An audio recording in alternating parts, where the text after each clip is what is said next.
Hello there, everyone. Welcome to Cryptic Corpse. I am your storyteller, and I'm here to guide you tonight. I know many of you use these videos to drift off to sleep, so before we begin, take a moment to like this video and subscribe to our channel. I'm always curious, where are you watching from, and what time is it in your part of the world? Now find your cozy spot and relax. My name is Thomas Brennan, but everyone used to call me Tom. I'm 42 years old, and I fought in the Korean War before everything fell apart. Now I'm just a man looking to disappear. The old logging camp came into view as I trudged through the snow. Camp Michigami, the faded sign read, half covered in ice. Perfect. Miles from any town. Abandoned for years, exactly what I needed, after losing Sarah and little Jimmy in that crash. Their faces still haunt me every night. Sometimes I think I hear Jimmy laughing, or Sarah calling my name. That's why I came here. To get away from the memories, the pitying looks, the endless "I'm sorry for your loss" comments. I just couldn't take it anymore. I didn't bring much with me. Some canned food, matches, a hunting knife, my old service pistol, enough to survive until whatever comes next. The camp was strange from the start. It looked like everyone had just up and left in the middle of the day. I found plates with half-eaten meals, now frozen solid. Tools dropped in the snow, a saw still stuck in a log. It was like they all ran away from something, and fast. As I walked around the edge of the camp, I noticed weird marks carved into the trees. At first I thought they were just logging marks, but they didn't look right. They were more like symbols, arranged in patterns that made my skin crawl. I tried to ignore them. I picked the main bunkhouse to stay in. It was the sturdiest building, with a wood stove and enough beds for 20 men. As I got a fire going, I noticed something odd about the shadows in the room. They seemed to move when they shouldn't, stretching in directions away from the light. I blamed it on the flickering fire and my tired eyes.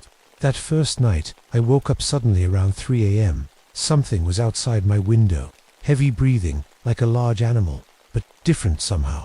I grabbed my pistol and waited, heart pounding, until dawn. When I finally worked up the courage to check outside, there were no tracks in the fresh snow, not a single one. Later that day, I found a hidden cellar under the mess hall. The door was covered with a heavy rug, like someone wanted to hide it. Inside were rows and rows of empty mason jars, all labeled with dates from winter 1952. No food, just empty jars, dozens of them. Why would someone keep empty jars? The woods around the camp were dead quiet. No birds singing, no squirrels chattering, not even the buzz of insects, just silence. In all my years hunting, I'd never experienced a forest so completely empty. When I tried to explore beyond the camp, my compass went crazy. The needle just spun and spun, making it impossible to know which way was north. After walking for what felt like hours, I somehow ended up back at camp. I tried again in a different direction. Same result. The cold here isn't natural either. There are spots around the camp where the temperature drops suddenly.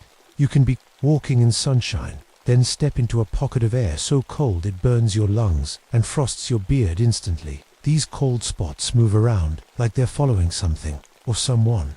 On my third day, I found a small leather journal wedged between a mattress and wall in the bunkhouse.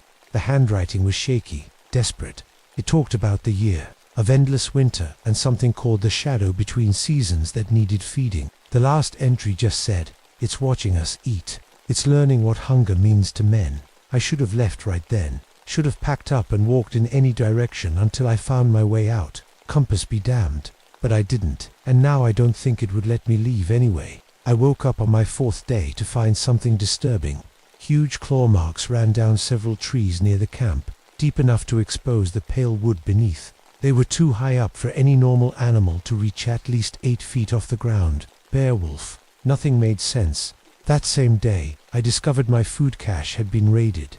I'd stored my canned goods in a metal box behind the mess hall, thinking it would be safe from animals. But something had opened it, eaten parts of my food, and this is the strange part: arranged what was left in weird patterns. Beans in a circle. Beef jerky laid out like a star, almost like a message I couldn't understand. Then I heard Sarah's voice. Tom, where are you?" It came from the woods to my right. I dropped everything and ran toward it, calling her name. Then I heard it again from behind me. I spun around. Nothing. Her voice called the third time from my left. 3 different directions at once. Impossible. I stumbled back to the bunkhouse, shaking. My dead wife couldn't be here. My mind was playing tricks. The next morning, I found footprints in the snow. Huge ones, nearly twice the size of my boots. But that wasn't the strangest part. When I looked at them from one angle, they looked human. From another angle, they seemed more like an animal's paw prints. I followed them until they simply stopped in the middle of an open clearing, as if whatever made them had vanished into thin air. That's when I saw it for the first time. I was heading back to camp when something caught my eye, a figure standing between distant trees. It was impossibly tall and thin, like a skeleton stretched to twice normal height. I blinked, and it was gone. Just trees and snow. But I felt it watching me all the way back. The cold got worse whenever my stomach growled. I started noticing that when I felt hungry, the temperature would drop suddenly. It was like my hunger was feeding something, making it stronger. One morning, I found a perfect circle of frozen animal squirrels, rabbits, even a fox arranged in the clearing near camp. Each one had bite marks from what looked like human teeth. I buried them all, my hands shaking the whole time. Sleep became impossible. Every night, something circled the bunkhouse, scraping its claws against the walls. Slow, deliberate scratches that moved around the building. I'd follow the sound with my gun pointed at the walls, but it always stayed just out of sight. The mirrors started showing me things, just glimpses at first, my reflection looking gaunt and starved, even though I was still eating regularly. My eyes sunken and hollow, staring back at me hungrily. I covered the mirror with a shirt, but found myself peeking under it, drawn to the starving version of myself. The voices started soon after. Men's voices, calling out from the woods. Pass me that saw, would ya? Foreman says we need to cut 10 more before dark. Watch out below. Logging calls, work orders, warnings, exactly what you'd expect to hear at a busy camp. But there was nobody there, just empty woods and falling snow. The voices moved around, always just out of sight. They sounded worried, then frightened, then desperate as days passed. I tried to leave twice more. The first time, I walked south, for hours, following the sun, only to find myself approaching Camp Michigami from the north. The second time, a blizzard appeared out of nowhere, so thick I couldn't see my hand in front of my face. When it cleared, I was standing in front of the bunkhouse again. Something didn't want me to leave. Something was playing with me, like a cat with a mouse, and I was starting to think I knew what it was. The locals had legends about these woods, stories I'd dismissed as superstition, stories about a creature that was once a man, transformed by consuming human flesh during desperate winter months. A creature that spread its curse through hunger. A week ago, the cold got worse. I kept the fire burning day and night, but I could still see my breath inside the bunkhouse. Frost formed on the inside of the windows, even with the stove glowing red hot. This wasn't natural. Cold, it was something else. One morning I found a gift waiting on the bunkhouse steps. Human bones, picked clean but still fresh. They hadn't been there long.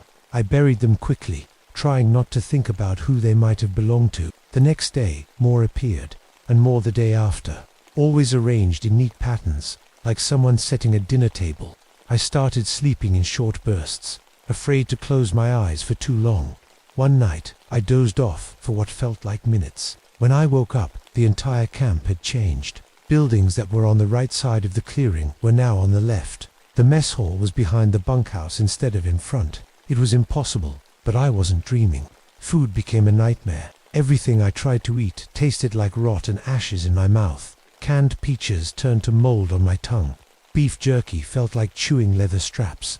I was eating, but getting no satisfaction, no relief from the growing hunger. Then the blackouts started. I'd be sitting by the fire one moment, then suddenly find myself outside, knee-deep in snow, with no memory of how I got there. Once, I came to with my hunting knife in my hand and blood on my clothes. No wounds on me. Not my blood.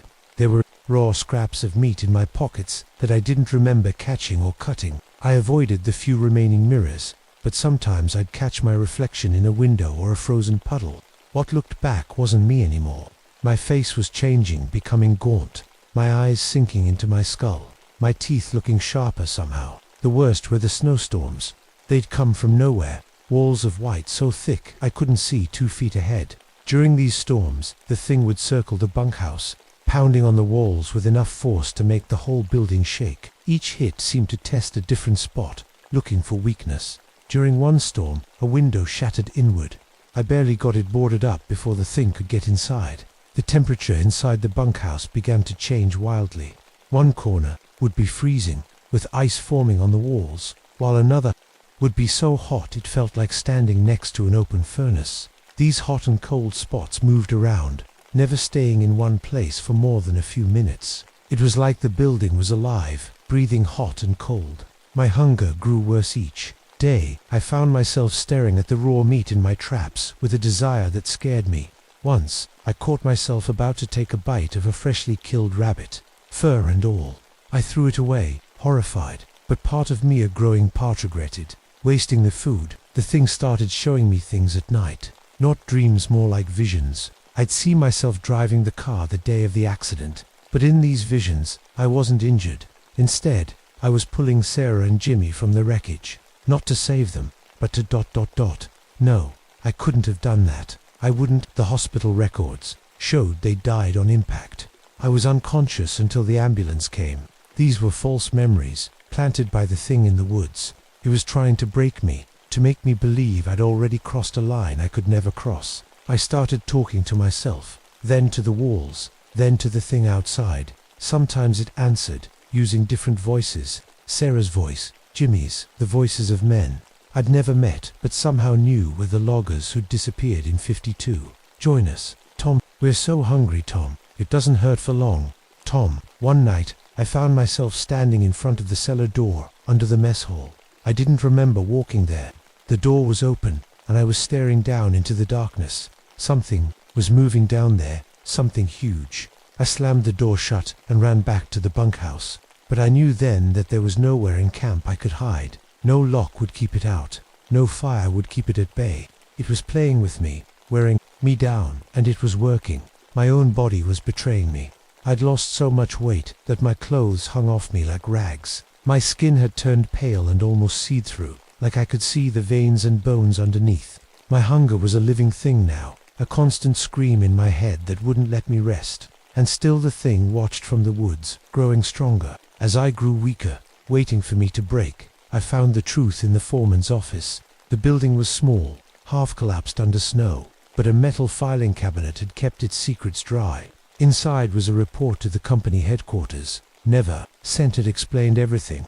Winter of 1952 wasn't normal. Snow started in October and didn't stop. Supply trucks couldn't get through. Radio calls for help went unanswered. By December, food was running out. By January, men were dying of cold and hunger.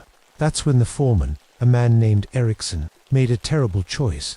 The report didn't say it directly, but I could read between the lines. They ate the dead to survive. But that wasn't the end. Once they started, they couldn't stop. The hunger got worse, not better. The last page was a confession. Erickson wrote that he'd killed 3 men himself when the hunger became too much. He described feeling stronger after each meal, but less human. His hands were changing, he wrote, his teeth too. The cold didn't bother him anymore. He could see in the dark. The Wendigo wasn't some ancient spirit that found the camp. It was born here, made from a man who chose to eat his friends. I stumbled out of the office into the snow, the pages clutched in my hand. That's when I saw it clearly for the first time, standing in the center of camp, watching me. It was tall, at least 8 feet, with skin stretched tight over a skeleton that had grown too large. Its fingers ended in black claws, and its face was still partly human. I could see Erickson in there, his features twisted and stretched, his eyes sunken but aware. Hungry, it spoke, not with a mouth, but somehow directly into my head. You understand now? Not a question, a statement. You're becoming like me. I've been feeding you pieces of them. In your sleep, in your food. You've been eating them for weeks. I vomited into the snow, thinking of the meat I'd found in my pockets, the strange tastes that sometimes came into my mouth after blackouts. It's too late to stop it. The thing continued. The change has started. You can feel it, can't you? The hunger that never goes away. The cold that burns. The way time slips and slides around you. It was right. The camp existed in some kind of loop. That's why supplies would appear and disappear. Why the buildings moved. Why my compass wouldn't work. The Wendigo had created a pocket of twisted reality centered on its hunting ground. I was alone for so long, it said, but soon, you'll join me. Then we'll hunt together.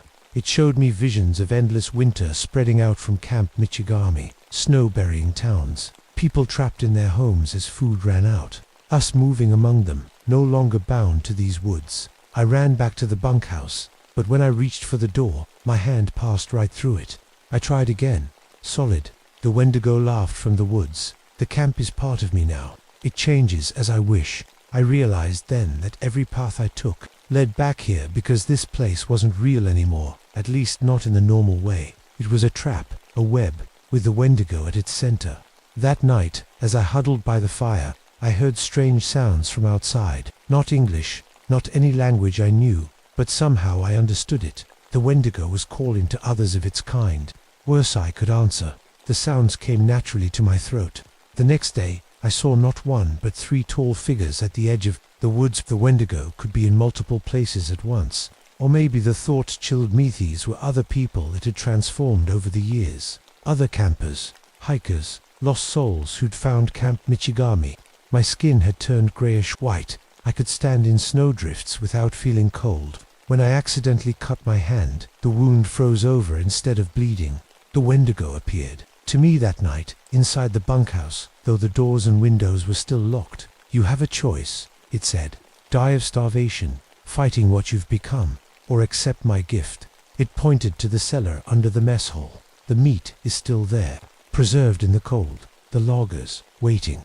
I felt myself being pulled toward the mess hall, my feet moving without my permission. The cellar door opened on its own. The empty mason jars suddenly made terrible sense. They didn't leave, I whispered. They're still here, in jars. Saved for special occasions, the Wendigo agreed. For making new family. I tried to resist, but my body moved down the steps. In the cellar, the jars weren't empty anymore. They contained dark meat, frozen in time since 1952.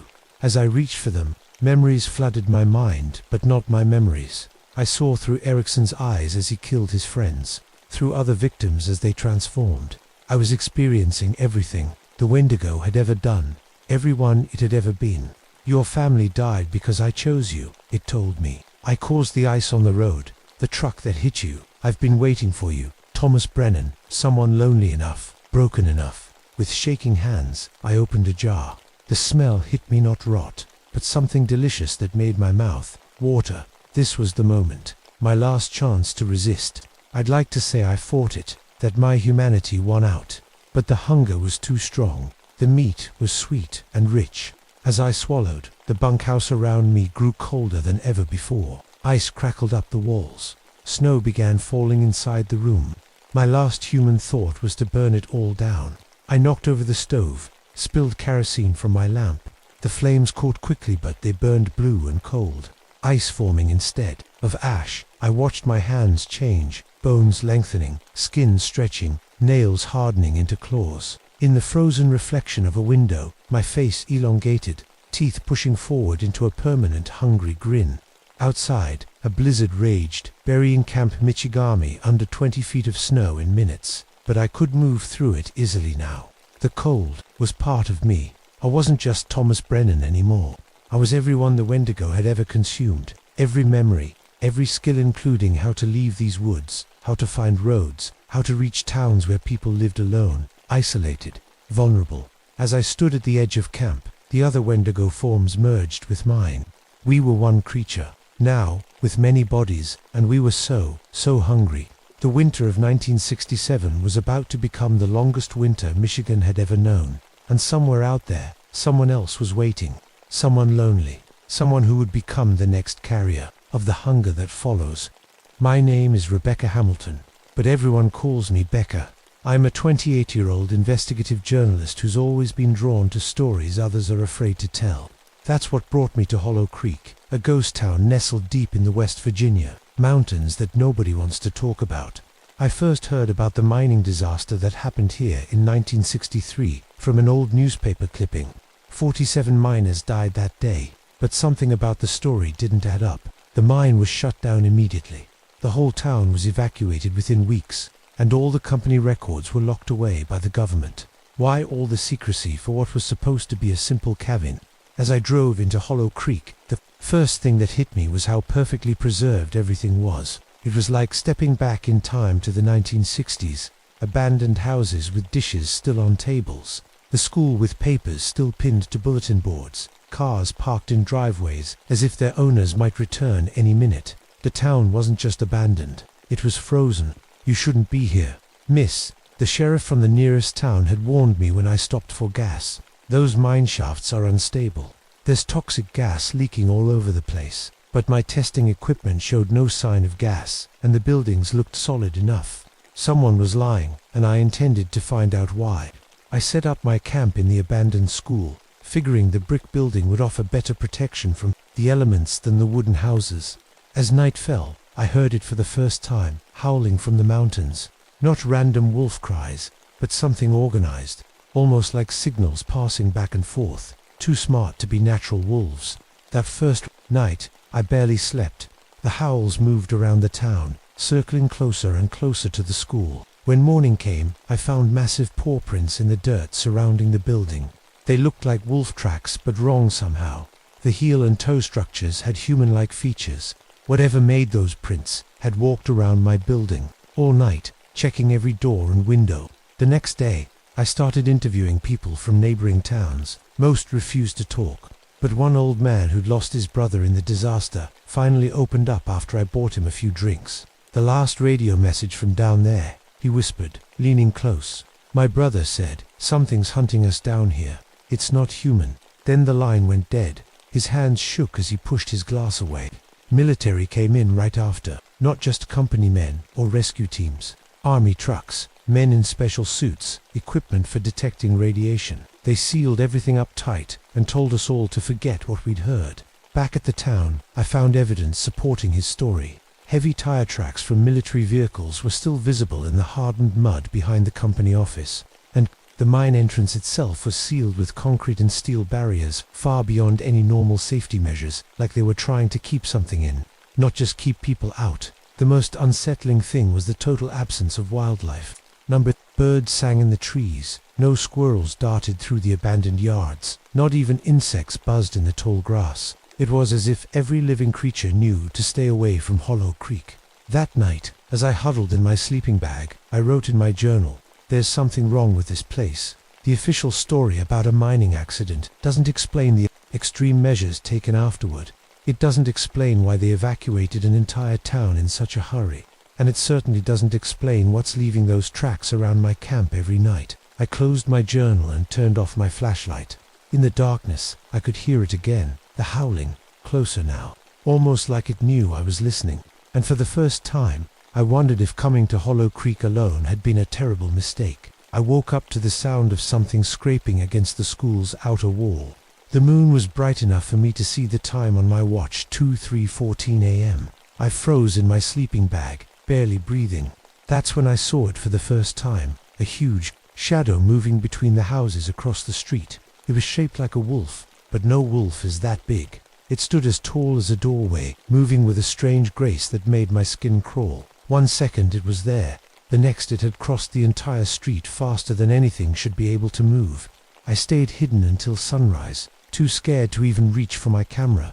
When morning finally came, I forced myself to search the town. More carefully, what I found made no sense. In each house, the miners' personal things, watches, rings, family photos were arranged in weird patterns on the floors, not scattered like they'd been dropped, but placed carefully in circles and lines, like someone was trying to send a message. I was taking pictures of one of these patterns when the lights in the house suddenly turned on. The electricity had been off for decades, but somehow the bulbs glowed for a few seconds, then went dark. Then the lights in the next house came on, then the next, creating a path down the street that seemed to be asking me to follow. I'm not stupid. I didn't follow. Instead, I went back to my camp to check my recordings from the night before. That's when I first heard the sounds coming from inside the sealed mine. Not one howl, but many, overlapping and answering each other. Whatever was in there, it wasn't alone. On the walls of the houses, I found scratch marks too high up for any normal animal. Some made patterns that almost looked like words in a language I couldn't read. The claw marks were deep, cutting right through the wallpaper and into the wood beneath. That night, I saw the thing change shape. I was watching from a second floor window when it appeared in the town square. At first, it looked like an enormous wolf. Then its body seemed to ripple and stretch, becoming more like a bear. Then it changed again into something I'd only seen in books about dinosaurs. A predator with teeth like knives and eyes that glowed in the dark. The abandoned mining equipment started moving on its own. A conveyor belt with no power source suddenly began running backward. A drill turned itself on and bored into the ground, then stopped. Whatever this thing was, it could control machines. I realized it could do something weird with sound, too. Sometimes I'd hear my name being called from one direction, but when I turned to look, the voice would come from somewhere else. It was trying to confuse me, to make me lost. The creature was hunting me now. I was sure of it. It stayed just out of sight, but I could feel it watching. It would let me catch glimpses of it, moving around corners or disappearing into shadows. It was playing with me. At the town library, I found old newspapers with stories about the miners who survived the disaster. Every single one had died within 5 years afterward. The articles called them animal attacks, but now I wasn't so sure. The pictures showed wounds no normal animal could make. One night, as I sat huddled in the dark, I heard a sound that made my blood freeze. The thing outside was talking. It was using human voices, but not just any voices. From what I'd learned in my research, it was using the voices of the dead. Miners Becca it called, the voice crackling like an old radio. Come see what we found down here. Becca. I pressed my hands over my ears, but it didn't help. The voices seemed to be coming from inside my own head. My cameras wouldn't work right anymore. Every picture I took showed only static, and my audio recordings captured sounds that made no sense, like metal grinding against metal, or water rushing upward. I knew I should leave, but I couldn't, not yet. Something was happening to me. The more time I spent in Hollow Creek, the more I felt drawn to the mystery. I had to know what was hiding in the dark. What I didn't realize then was that it wanted me to stay. It had chosen me for a reason. The voices wouldn't stop. Every night, they called to me, using the names of miners who had died decades ago. Sometimes they sounded scared, begging for help. Other times they seemed angry, accusing me of disturbing their rest. I tried covering my ears with my pillow, but it made no difference. The voices weren't coming through the air. They were somehow speaking directly into my mind. John Wilkins died here, one voice would whisper. Robert Fletcher never made it out. Another would answer. Names from the newspaper articles I'd read, men whose faces I'd seen in faded photographs. My equipment kept failing in strange ways. Batteries that were fully charged would suddenly die. My phone would turn itself on and show pictures I never took, dark tunnels and shadowy figures. Once, I woke to find all my recorded interviews playing at once, the voices overlapping in a jumble of sound that somehow formed new words, new warnings. The strangest thing happened on my 5th night. I was sure I'd fallen asleep in the school building, but I woke up in the town's old church. Not just inside it, I was lying on the altar. When I stumbled outside, disoriented and scared, I realized the whole town had changed. Buildings that had been on one street were now on another. The school was now where the grocery store had been. It was like someone had rearranged the entire town while I slept. I wasn't losing my mind. The creature was doing this, changing reality around me. I could feel it growing stronger as my fear grew. It fed on my confusion and terror like they were food. That night, I had my first vision. I was sitting in the diner, trying to make sense of my maps that no longer matched the town, when suddenly the room around me changed. The dusty, abandoned space became new again, filled with light and the sounds of people talking. Men in work clothes sat at tables, eating breakfast before their shift. I could smell coffee and bacon. It felt completely real. Then I realized I was seeing the morning of the disaster. The miners were laughing, unaware that most of them would be dead by nightfall. A calendar on the wall showed the date, June 17th, 1963. The vision shifted, and suddenly I was in the mine itself. Dark tunnels stretched ahead, lit only by headlamps. I could hear drills and the clink of pickaxes. Then the screams started. Something moved in the darkness, something ancient that had been sleeping until the miners broke through the wrong wall. The vision ended as suddenly as it had begun, leaving me shaking and cold. Frost had formed on the windows around me, despite it being summer. When I looked closer, I saw the frost had formed patterns, not random crystals, but shapes that looked like words in a language I'd never seen. The cold became a constant companion. Whenever the creature was near, the temperature would drop so suddenly my breath would cloud in front of me. The cold wasn't natural. It felt like it was reaching inside me, chilling my bones. The strangest part was that I could feel what the creature felt. When it was hunting me, I sensed its hunger like a hollow space in my stomach. Behind that hunger was something older, a deep anger mixed with a sadness so profound it made me want to cry. This thing wasn't just a monster, it had a purpose. One night, as I huddled under all my blankets, trying to stay warm, the visions came again, but these were different, more personal. I saw each miner's final moments. I felt their terror as they were hunted through the dark tunnels. I experienced their deaths one by one, feeling claws and teeth tearing through flesh that felt like my own. It was torture, but I couldn't wake myself up until all 47 deaths had played out in my mind. When morning finally came, I realized something important. The creature wasn't just trying to scare me away. It was showing me things, testing me. It wanted to see how I would react to each new horror. Like a scientist studying a lab rat, it was learning about me. Time started behaving strangely too. Sometimes the sun seemed to stand still in the sky for hours. Other times, night would fall in what felt like minutes. I'd check my watch to find that 5 minutes had passed when it felt like hours, or discover that an entire afternoon had disappeared in what seemed like moments. I began to wonder if I'd ever be able to leave Hollow Creek, not because something was physically stopping me. My car was still parked by the school, keys in my pocket, but because whatever was happening here had sunk its claws into my mind. I needed to know the truth, even if it killed me. And deep down, I was starting to believe that it would. I found the truth in the basement of the mining company's office. Behind a bookshelf that moved when I pressed on it, there was a hidden room filled with maps and photographs they never wanted anyone to see. The miners hadn't just been digging for coal. They had found something else, a cave system much older than the mine. The photos showed cave walls covered in ancient paintings. Artifacts were laid out on tables, stone tools, clay pots, and things I couldn't identify. This wasn't about coal at all. The company had discovered remains of people who had lived here thousands of years ago. That night, the beast appeared to me not as a monster but as a man. He stood at the foot of my sleeping bag, his body flickering between solid and transparent like a bad TV signal. He wore clothing made of animal skins, with symbols painted on, his face and chest that matched the ones I'd seen in the photos. "You see now," he said, his voice like stones grinding together. "They came for the bones of my people. They came to steal our sacred things." He told me his story. He had been a shaman, a protector of his tribe's burial grounds. When enemies came, he had performed a ritual to transform himself into a guardian, spirit that could change shape and move between the world of the living and the dead. He had watched over his people's remains for centuries. Then the mining company came.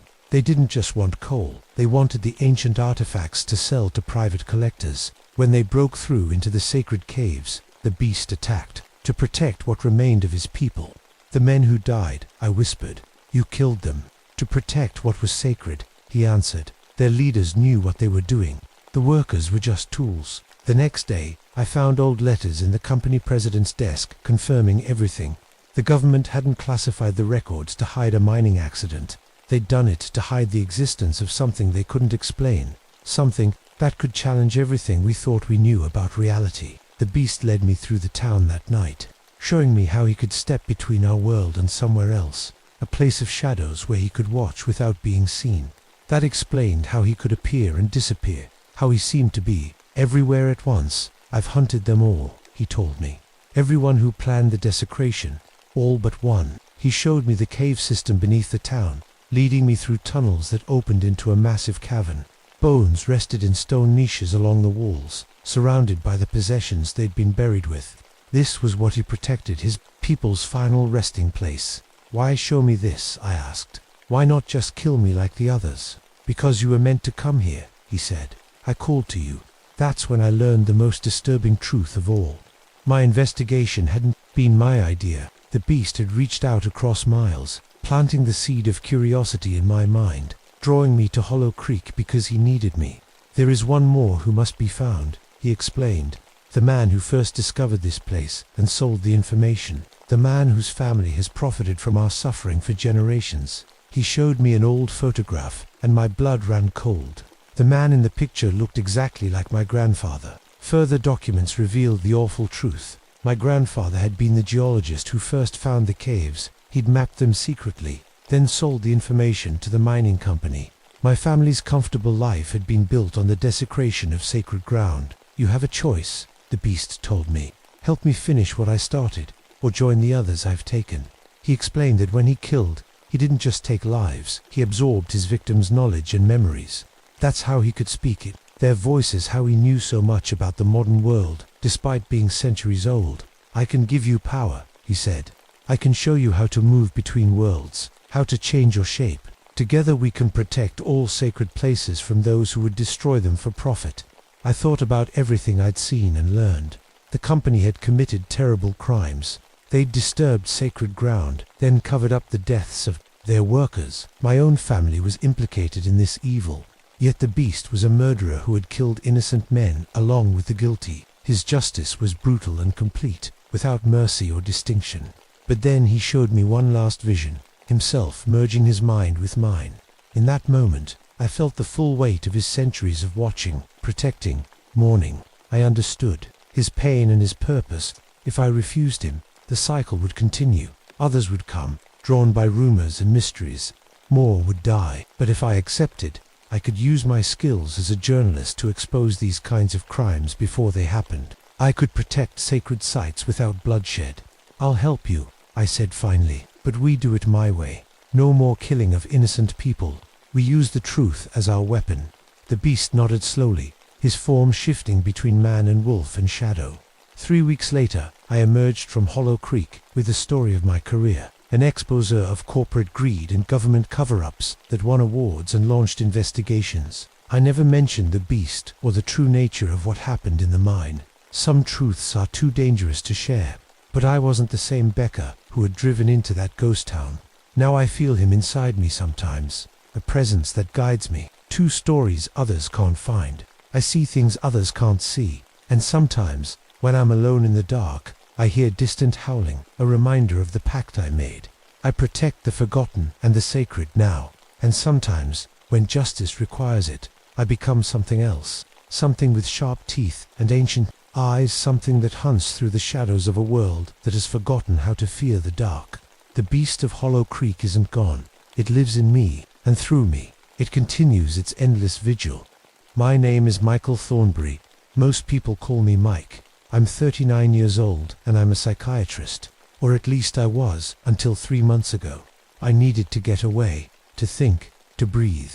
After what happened with Sarah, my patient who took her own life, I couldn't face walking into my office anymore. Every time I sat in my chair, I saw her sitting across from me, telling me she was fine.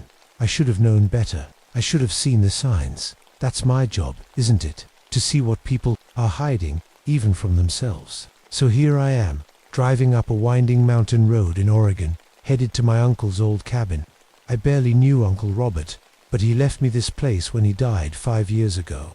I never had time to visit before. Too busy with my practice, too busy helping others, while ignoring the quiet voice telling me I needed help too. The GPS stopped working about 20 minutes ago. The signal just died, which was strange. Then my phone lost service. I followed the handwritten directions I found in Uncle Robert's papers, and somehow I made it. As I pulled up to the cabin, I felt something odd in the air, a stillness that wasn't quite natural. The cabin sits on the edge of Echo Lake, a perfect circle of water nestled in a bowl of granite cliffs. The trees around it are ancient, massive trunks that have stood watch for centuries. When I stepped out of my car, the first thing that hit me was the silence. Not the normal forest, quiet with birds and rustling leaves, but a deep, waiting kind of silence. The cabin itself is bigger than I expected. 2 stories of weathered wood with a wide porch facing the lake. Inside I found it clean and well kept, like someone had been taking care of it all these years. That was the first strange thing. The second strange thing was the room at the back of the house. It was filled with equipment, recording devices, speakers, microphones, and computers that looked both old and somehow advanced. On the desk was a thick journal bound in faded leather, my uncle's research journal. I spent that first afternoon reading his notes. At first, I thought he'd gone crazy up here all alone. He wrote about temporal echoes, sounds from the past that would replay under certain conditions. He claimed the lake's perfect acoustic shape made it possible to hear things that happened days, weeks, or even years ago. As the sun began to set, I put the journal down and walked to the lake's edge. The water was perfectly still, like glass. I picked up a stone and tossed it in. The ripples spread out in perfect circles, and then the echo came back to me. But it wasn't just the sound of the splash echoing off the cliffs. I heard words. I shouldn't have come here. It was my voice, but I hadn't said anything. That night, I couldn't sleep. The cabin creaked and settled, and outside, the lake seemed to whisper. I got up around 3 a.m. and looked out my window. The moon was bright, lighting up the shore of the lake. That's when I saw them, footprints in the mud at the water's edge. They were shaped like human feet, but massive, easily twice the size of my own. I told myself it was a bear, but bears don't walk on two legs, leaving perfect human-like prints behind. I went back to my uncle's journal, flipping through until I found it. A sketch of a tall, thin figure standing in the lake. Below it, my uncle had written, "The lake keeper has shown itself again. It doesn't want me to leave." The next morning, I convinced myself I had imagined it all.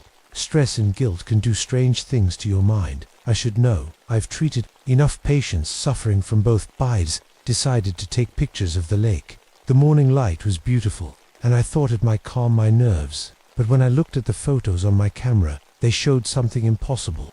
While the top half of each picture showed the lake as I saw it, morning sun, clear water, the reflections in the water showed a different scene altogether. In some, the trees were covered in snow. In others, they were autumn red or summer green. In one photo, I could swear there was a figure standing on the shore, but when I looked up, I was completely alone. I tried to use my compass to mark the trail back to the main road, thinking it might be good to have an escape route clearly marked. The needle spun wildly, never settling on north. I tried my phone again. No signal, but somehow, it rang. The number on the screen was my office number, which had been disconnected when I closed my practice 3 months ago. I didn't answer. As I walked back to the cabin, I saw a deer drinking at the edge of the lake. I stopped to watch it. 5 minutes later, I saw the same deer, with the same unique pattern of spots, approach the lake from the exact same direction and drink in the exact same way. I watched in disbelief as this happened 3 more times, like a video playing on loop. That's when I knew Uncle Robert hadn't been crazy after all. There was something very wrong with Echo Lake, and whatever it was, it had been waiting for me. That night, I sat on the porch watching the lake. The moon made a bright path across the water. As I stared, something caught the corner of my eye, a shimmering in the air above the center of the lake. When I turned to look straight at it, there was nothing there. But when I looked slightly away, I could see it again, like heat rising from hot pavement, but moving with purpose. I blinked, and suddenly I was standing knee-deep in the lake. My pajama bottoms were soaked, and I had no memory of walking into the water. 1 second I was on the porch, the next I was here. I scrambled back to shore, heart pounding in my chest. Back in the cabin, I dried off and tried to make sense of what was happening. Had I sleepwalked? Was I losing my mind? I'm a psychiatrist. I know the signs of mental breakdown. This felt different. It felt ... external. The next morning, I decided to take photographs of the lake again. I needed proof that what I was seeing was real. As I stood at the shore, the lake's surface changed. Before my eyes, half of it showed summer, bright and blue. The other half reflected winter, ice and snow. It was impossible, but I snapped pictures anyway. When I checked the camera, the images showed exactly what I'd seen. This wasn't in my head. That afternoon, something strange happened.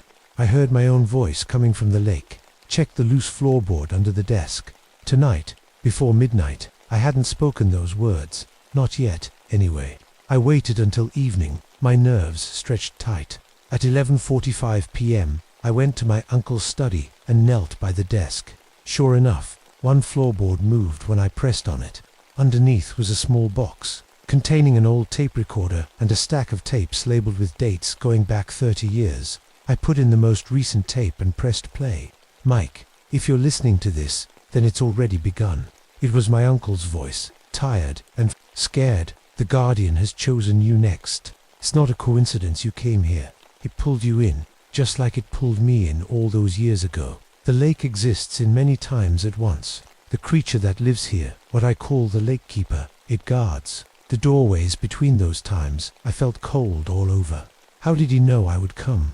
You're here because of your guilt, my uncle's voice continued. The keeper feeds on that. It draws people who are stuck in their past, who can't move forward. People like you, people like me. I shut off the tape, my hands shaking. I walked to the window and looked out at the lake. In the moonlight, I saw myself standing at the shore, another me, looking back at the cabin. Then it turned and walked into the water, disappearing beneath the surface. The next morning, I woke to find muddy footprints leading from the lake to my bed. My shoes and clothes were soaked. I spent that day searching through my uncle's research. He had documented years of strange events, people appearing and disappearing around the lake, objects changing age overnight, animals that moved in perfect, repeating patterns, and always watching over everything, the guardian of the lake. That evening, as the sun set, I saw it clearly for the first time. The guardian rose from the center of the lake, not quite solid, like it was made of shifting water and light. It towered over the trees, at least 12 feet tall, with a shape that was almost human but not quite. It raised what might have been an arm and pointed at me. Suddenly, I wasn't on the shore anymore.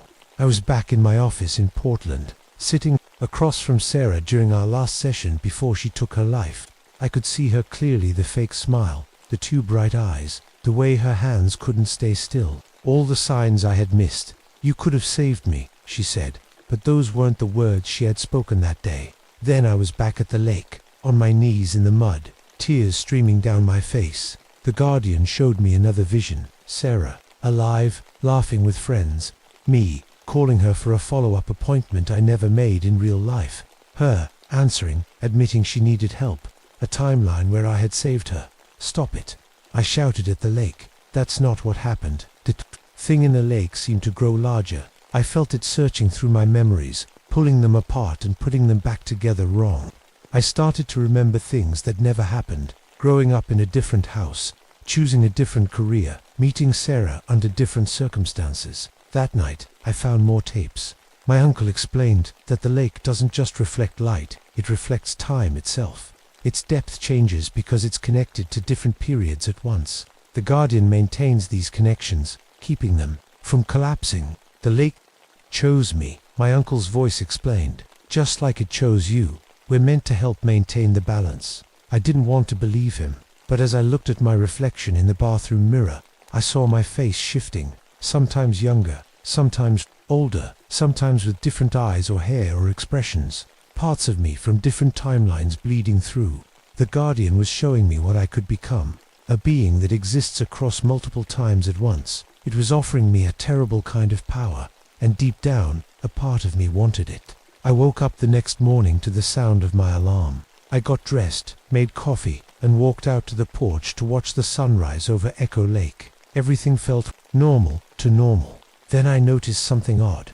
The coffee mug in my hand was the same one I'd broken yesterday when the guardian first showed itself. I walked back inside to check the calendar on the wall. According to it, it was Tuesday, the same day I'd already lived through. Somehow, I was reliving the same day. I tried to do everything differently. I skipped breakfast. I hiked in the opposite direction. I even tried driving away from the cabin. But after an hour of driving, I found myself right back where I started, like the roads were playing tricks on me.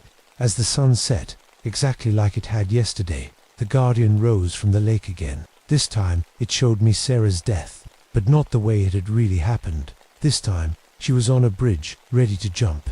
I was there too, reaching for her, almost catching her hand before she fell. I never tried to save Sarah on a bridge. She died alone in her apartment.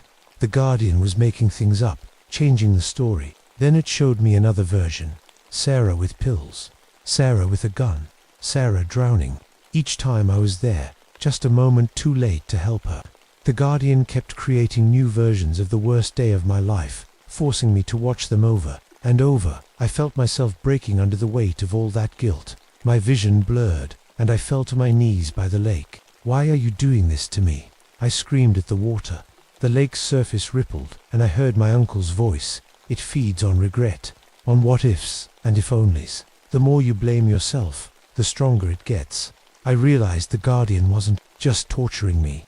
It was feeding off my pain, growing more powerful with each vision of Sarah's death. The next morning, I woke up on Tuesday, again, the same day, for the third time. But this time, small things had changed. Books were in different places. The coffee tasted different. The path to the lake had moved slightly. I looked at my reflection in the bathroom mirror, and a child looked back at me.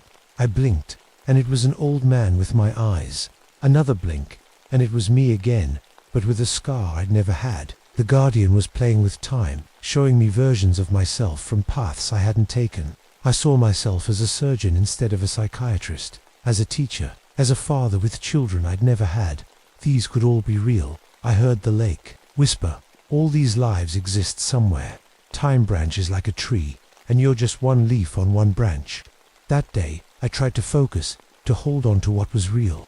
But how could I be sure what was real anymore? Had Sarah really died the way I remembered? Had I really been a psychiatrist? The Guardian was changing my memories, making me doubt everything I thought I knew.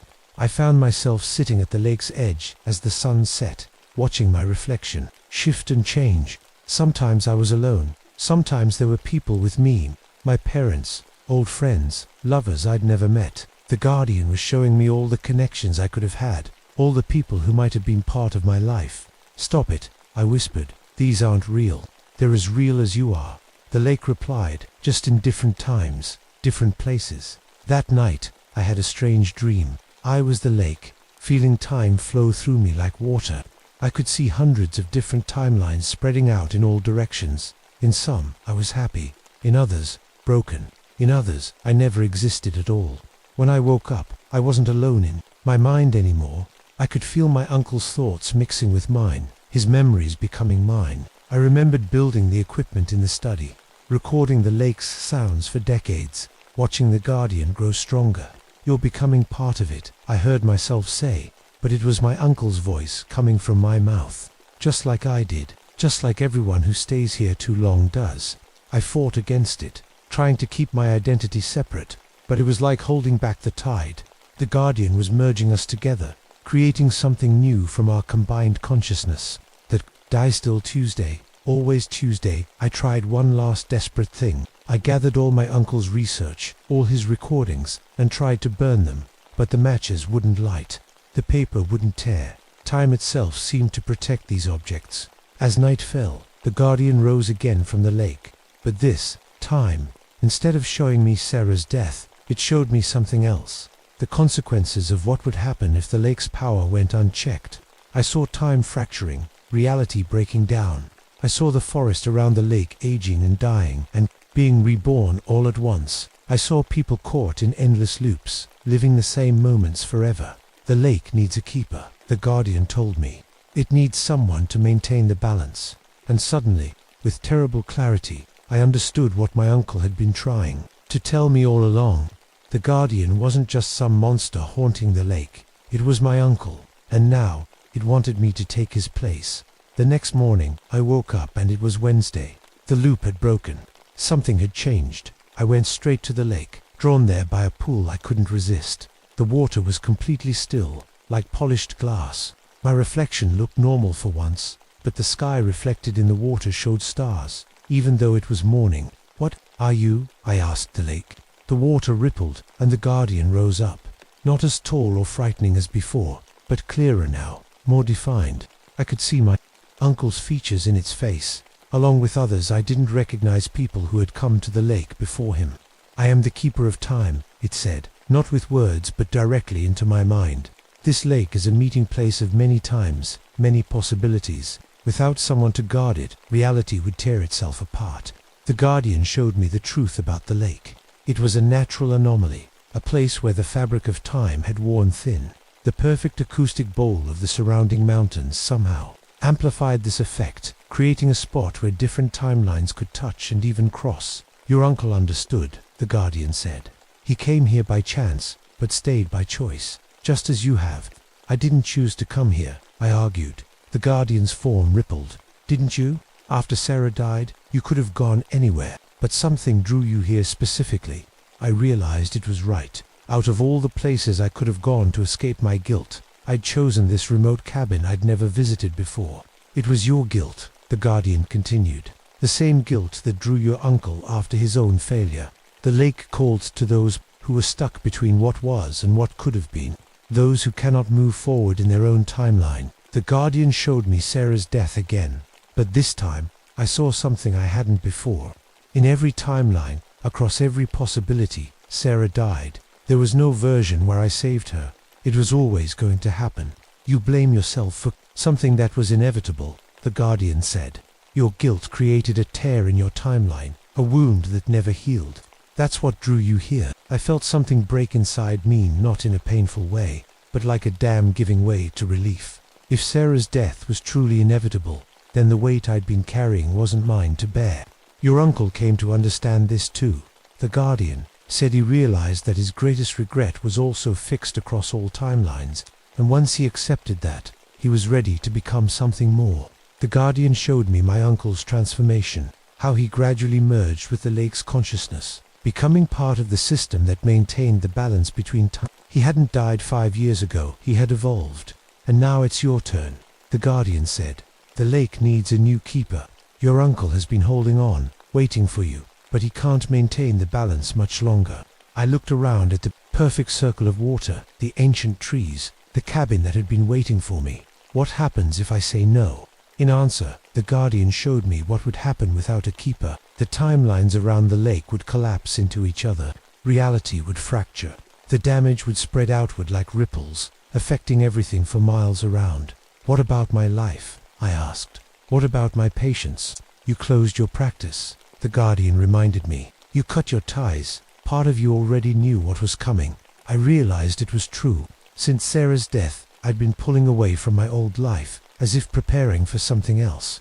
Will I still be me? I asked. Yes and no. The Guardian answered honestly. You will be more than you are now. You will see through many eyes, live in many times, but the core of who you are that will remain.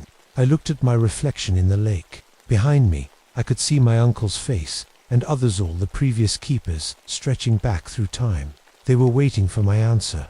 Slowly, I stepped into the water. It felt warm, welcoming.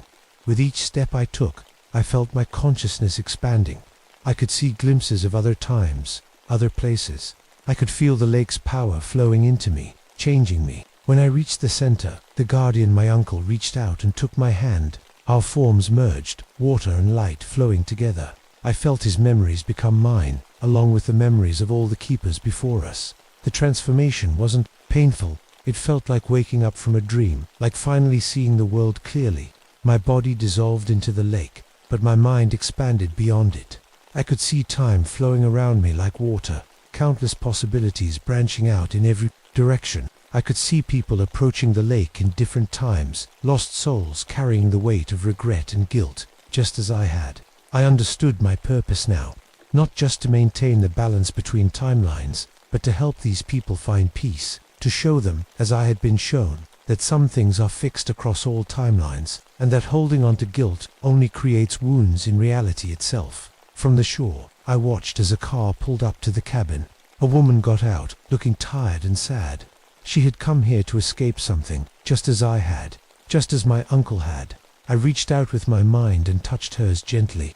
I would help her understand. I would show her what I had learned, and perhaps someday she would take my place as the keeper of Echo Lake, and so the cycle would continue, as it always had, and always would, across all possible times. My name is Maria Santos. I never thought I'd return to New Mexico, especially not to my grandmother's old ranch in the Sangre de Cristo Mountains. When the lawyer called to tell me she'd left it to me in her will, I almost didn't answer. Our family hadn't spoken to her in decades. I'm an anthropologist studying Native American rock art, so maybe that's why she chose me. Whatever her reasons, I now owned a remote piece of land that no one in my family ever talked about. The drive up to the ranch was longer than I expected. The dirt road seemed to go on forever, twisting through red rock formations that rose like giants from the earth. When I finally arrived, I understood why my grandmother had chosen this place. The ranch sat in a natural bowl surrounded by towering cliffs, like a perfect amphitheater carved by some ancient giant. That first afternoon, I explored the property. Behind the small weathered house, I found what looked like cave paintings. On the rock walls, hundreds of them. As an anthropologist, I couldn't believe my eyes. These weren't just random petroglyphs, they told a story. Figures dancing, animals running in patterns, and strange symbols that made my head hurt if I looked at them too long. I asked around town about the ranch before heading up. The locals at the general store got quiet when I mentioned the location. An old Pueblo man finally spoke up. "That's where the singing bones sleep," he said, then walked away. No one would say anything more. That night, I found a box of my grandmother's research notes in her desk. She'd mapped the petroglyphs and written about bone flutes buried around the property. Her handwriting got messier toward the end of her journals, like she was writing in a hurry. I was making dinner when I first heard it, music floating through the open window. Flute music, soft and eerie, coming from somewhere in the canyon. I stepped outside, trying to find the source, but the sound seemed to come from everywhere at once. The rock walls were playing tricks with the sound. I grabbed my flashlight and walked around the property, but found no one. The next morning, I looked at the petroglyphs again. Something strange happened when I wasn't looking directly at them. They seemed to shift and change in my peripheral vision. A warrior became a coyote. A spiral turned into a screaming face. I blinked, and they went back to normal. That day, I found shallow holes dug around the property, just like my grandmother had marked in her notes. Someone had been digging here, excavating, and then filling the holes back in quickly. What had she found? What had she been looking for? The wildlife around the ranch behaved in ways I'd never seen before. A line of coyotes walked past the house that afternoon, 5 of them in a perfect straight line, evenly spaced, moving in sync like soldiers. Birds flew in perfect triangles. Even the bugs crawled in geometric patterns across the walls. I tried calling my colleague at the university, but there was no cell service. The old radio in the kitchen only played static, no matter how I adjusted the dial. The nearest neighbor was 40 miles away according to my map. I was completely alone. That night, I found my grandmother's final journal entry. The page was torn and stained, her writing frantic. The skinwalker conducts its orchestra. The bones remember their song. Maria must never come here. She's the last one. The music will call to her blood. How did she know I'd come here? Why did she leave me this place if she wanted me to stay away? I closed the journal, my hands shaking. Outside, the flute music started again, louder this time, and somewhere in the darkness, I swear I heard someone call my name. I couldn't sleep that night. The music kept playing, stopping just before sunrise. In the morning, I decided to find what my grandmother had been digging for. I took a shovel to one of the spots marked in her notes and started digging. The ground was hard, but after about 2 feet down, my shovel hit something. I got on my knees and brushed away the dirt with my hands. That's when I found it. A flute made from what looked like bone. Not animal bone. Human bone. A femur. The long leg bone. Hollowed out with holes carved into it. The carvings on it made my eyes hurt. They seemed to move when I wasn't looking directly at them, like the petroglyphs. As soon as I touched the flute, a flash of images hit. Me, a tall man in old clothes, standing on a mesa, his face changing, stretching into something not human, his hands becoming claws. People running, screaming. The images were so real I dropped the flute and fell backward. My heart was racing. What had I just seen? I wrapped the bone flute in a cloth and took it back to the house. That night, the music changed. It wasn't just one flute anymore.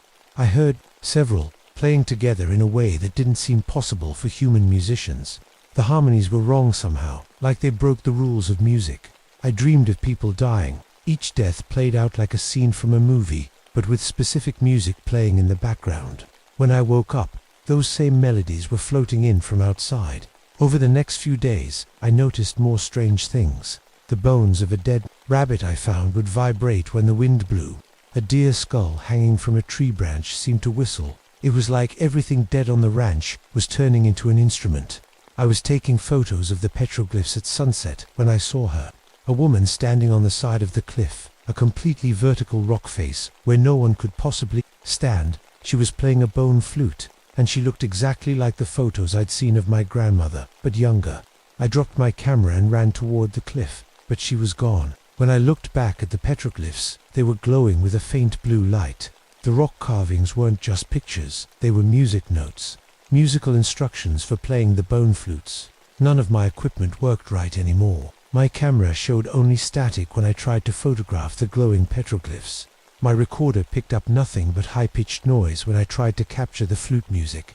The next night, I saw the figure again, but this time it looked like my father, who had died years ago, then my college roommate, then my ex-boyfriend. Each night, it wore a different face of someone I knew, standing in impossible places, playing that haunting music. I went back to my grandmother's journals, reading more carefully. According to her notes, the bone flutes weren't just any human bones. They were made from the bones of my own family members. The skinwalker has hunted our family for generations, she wrote. It takes one from each generation, turns their bones into instruments, and uses them to call the next victim. I slammed the journal shut and locked all the doors and windows, but I knew that wouldn't keep out whatever was stalking me. The music was getting louder every night, and now I recognized the melody. It was calling my name. On the seventh night, something changed. As the bone music played, I felt my body moving against my will. My arms and legs jerked like a puppet's. I found myself dancing to the rhythm, my feet making patterns on the floor that matched the symbols in the petroglyphs. I fought against it, grabbing onto the kitchen counter to hold myself still. My muscles burned with the effort. When the music finally stopped before dawn, I collapsed on the floor, exhausted. Each morning, I'd find new bone flutes had pushed up through the dirt around the ranch, like plants growing overnight. One day there were 3, then 7, then 12. I didn't touch them, but I could hear them playing by themselves when the wind blew through the canyon. The music was starting to make sense to me now. Each song told a story, terrible stories about my family members' deaths. I recognized my uncle's car accident in one melody, my cousin's drowning in another. How could I understand music like it was words? One evening, as the sun set, I saw the figure again. This time, it wore my face. My exact face, down to the small scar on my chin from falling off my bike when I was 9.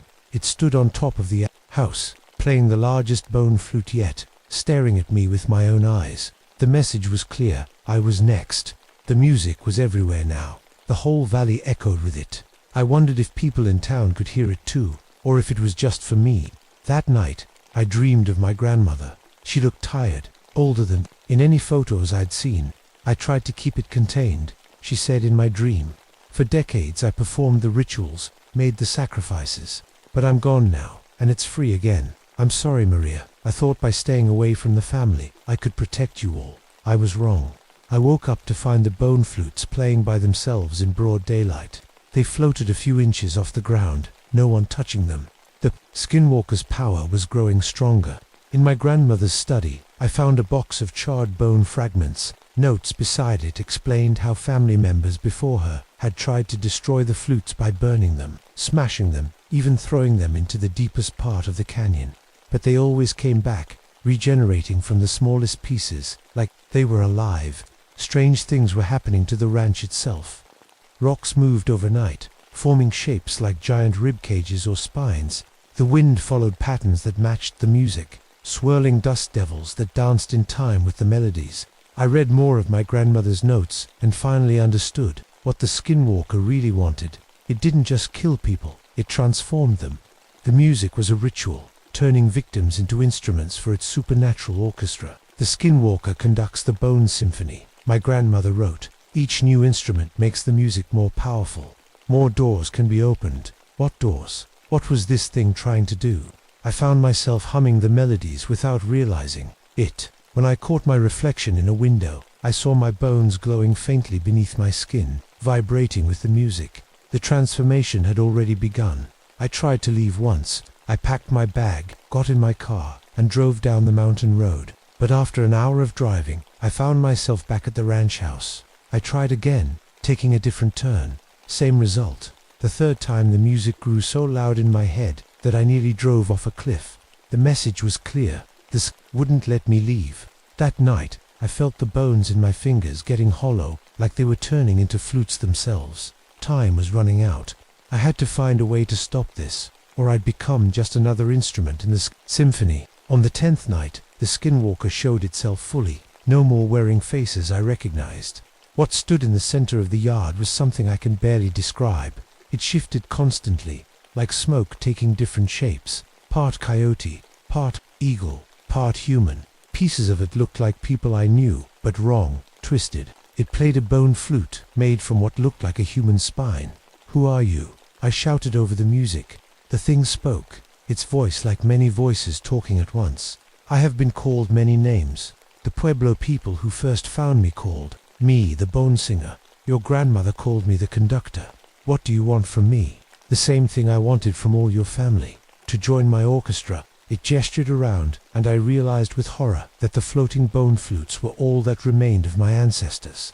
Through the long night, the skinwalker showed me its history. It had once been a Pueblo musician hundreds of years ago who discovered that certain musical notes could open pathways between worlds. He became obsessed with creating the perfect instrument to play these notes. He started using human bones, believing they held the memories and voices of the dead. But the music changed him. The more he played, the less human he became. The power from the other side transformed him into the Skinwalker, a creature that could change shape and live forever, as long as it kept playing its bone music. My grandmother's ranch wasn't random. The natural bowl shape of the canyon amplified sound in special ways. The Skinwalker had chosen this place centuries ago because the rock formations created perfect acoustics for supernatural music. "Your grandmother was clever," the Skinwalker said. "She discovered that while she couldn't destroy me, she could bind me to this place. For 50 years, she kept me here, feeding me just enough to keep me contained. That's why she cut ties with the family to protect us. But once she died, the binding weakened. As dawn approached, the Skinwalker showed me what its music was building toward. The Bone Flute Symphony wasn't just music, it was a spell to open doors between dimensions, allowing ancient predators from other worlds to enter ours. I saw visions of what would happen if the symphony was completed, an army of bone creatures spreading out from the ranch, turning more people into instruments, the music growing until it covered the southwest, then the country, then the world. "Why, my family?" I asked. "Your blood is special," it said. "The same blood that flows in the Pueblo people, who first called two powers beyond our family line, can hear the music between worlds. That's why I could understand the melodies, why they affected me so strongly. I'd inherited more than just the ranch." The Skinwalker floated closer. "Feel your bones, Maria. They're already changing. You're becoming the best instrument I've ever created." It was right. My skin had become thin and papery. My bones felt hollow, vibrating with each note of the music. When I breathed, air whistled through spaces in my body that shouldn't exist. The creature began teaching me to play the bone flutes, guiding my fingers over the holes. Each note I played bound me closer to its will. I tried to resist, but the music was in me now, flowing through my hollowing bones. "Every generation of your family has faced this choice," the Skinwalker said. "Become my conductor, or watch as I destroy everything they love." That's when I realized my grandmother hadn't just been the Skinwalker's prisoner. She'd been its jailer. She'd used her own changing body to keep it contained, sacrificing herself to protect everyone else. And now it was my turn to make the same choice. As the sun rose on the 11th day, the Skinwalker's power reached its peak. The rock walls of the canyon hummed with energy. The ground shook. In the air above the ranch, I could see tears opening. In the sky, showing glimpses of something terrible waiting on the other side. The Bone Flute Symphony was almost complete, and I was becoming its final instrument. The Skinwalker circled me as the symphony built toward its final movement. My body was changing faster now. I could feel my bones becoming hollow, my fingers lengthening into flute-like extensions. When I breathed, music came out instead of air. "You're fighting it," the Skinwalker said, its shifting form flickering between animal and human shapes. "They all fight at first. Your grandmother fought the hardest, but in the end, they all joined the orchestra." I stumbled back to the house, desperate to find something in my grandmother's notes that could help me. There had to be a way to stop this. In her bedroom, I found a hidden panel behind her dresser. Inside was a small wooden box with a single piece of paper. It wasn't notes this time, but sheet music. A counter-melody written in my grandmother's shaky hand. At the top she had written, "The binding song. The sacrifice must be willing." I finally understood. My grandmother hadn't just been containing the Skinwalker, she had been preparing for this moment. Preparing me. She knew I would come here eventually. She knew my background in anthropology would help me understand the petroglyphs and the music. She had left me everything I needed. Outside, the sky continued to tear open. Through the gaps, I saw massive shapes moving, waiting to come through. The Bone Flute Symphony was almost complete. The Skinwalker appeared before me, now wearing my grandmother's face. "Join me, Maria," it said. "Complete the symphony. I can give you immortality, power beyond imagination. All you have to do is play the final notes."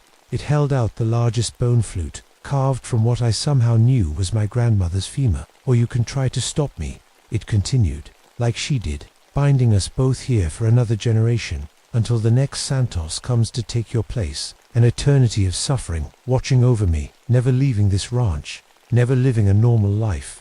My hands trembled as I took the bone flute. The Skinwalker smiled, thinking I had chosen to join it. But I had my grandmother's countermelody memorized now. "I'll play," I said. The Skinwalker led me to the center of the ranch, where all the bone flutes floated in a circle. The music was deafening now, the canyon walls amplifying it to painful levels. The tears in the sky grew larger. I put the flute to my lips. The Skinwalker began the final movement of its symphony, a terrible screeching sound that made the ground shake. This was my only chance. Instead of following its lead, I began to play my grandmother's countermelody, notes that cut through the Skinwalker's music like a knife. The creature's many eyes widened in rage. "No," it screamed, lunging toward me. But it was too late. The countermelody created a pattern in the air, visible waves of sound that wrapped around the Skinwalker like chains. I felt the music flowing through my changing body, using my hollowing bones as amplifiers. The more I changed, the stronger the binding became. "You cannot stop what's coming," the Skinwalker hissed. "You can only delay it, and you'll spend your life here, trapped with me, just like she did." "I know," I said between notes. I kept playing, feeling the binding taking hold. The tears in the sky began to close. The floating bone flutes fell to the ground. The ranch itself became part of the binding. The rock walls glowed with the same patterns as the petroglyphs. The ground hardened like cement around the Skinwalker's feet. My grandmother had used the natural acoustics of this place to create a perfect prison, and now I was reinforcing its walls. As I played the final notes of the countermelody, I felt myself changing completely. My skin hardened like the rocks around us. My hollow bones became permanent instruments, forever playing the binding song. I could no longer move from this spot, but neither could the Skinwalker. "You've doomed yourself," it said, its form now frozen in place. "For nothing. Another Santos will come one day, and I will offer them the same choice." "Maybe," I said, my voice now just a whistle of air through bone. "But not today. Today, the symphony ends." The sky sealed shut. The bone flutes sank into the ground. Silence fell over the ranch for the first time since I'd arrived. I don't know how long I'll stand here, playing my grandmother's countermelody. Years, decades, maybe until the next Santos arrives at the ranch. I've left my own notes hidden, where they'll find them, just as my grandmother did for me. The petroglyphs tell our story now, the generations of my family who have kept the Skinwalker bound in this natural amphitheater in the Sangre de Cristo Mountains, each of us becoming part stone, part bone, part music, guardians against what waits on the other side. If you're driving through northern New Mexico and hear strange flute music echoing from a canyon, don't follow it. But if your name is Santos, and you feel the music in your bones, know that I'm waiting for you, and I'm sorry for the choice you'll have to make. The Bone Flute Symphony never truly ends. It just waits for its next conductor.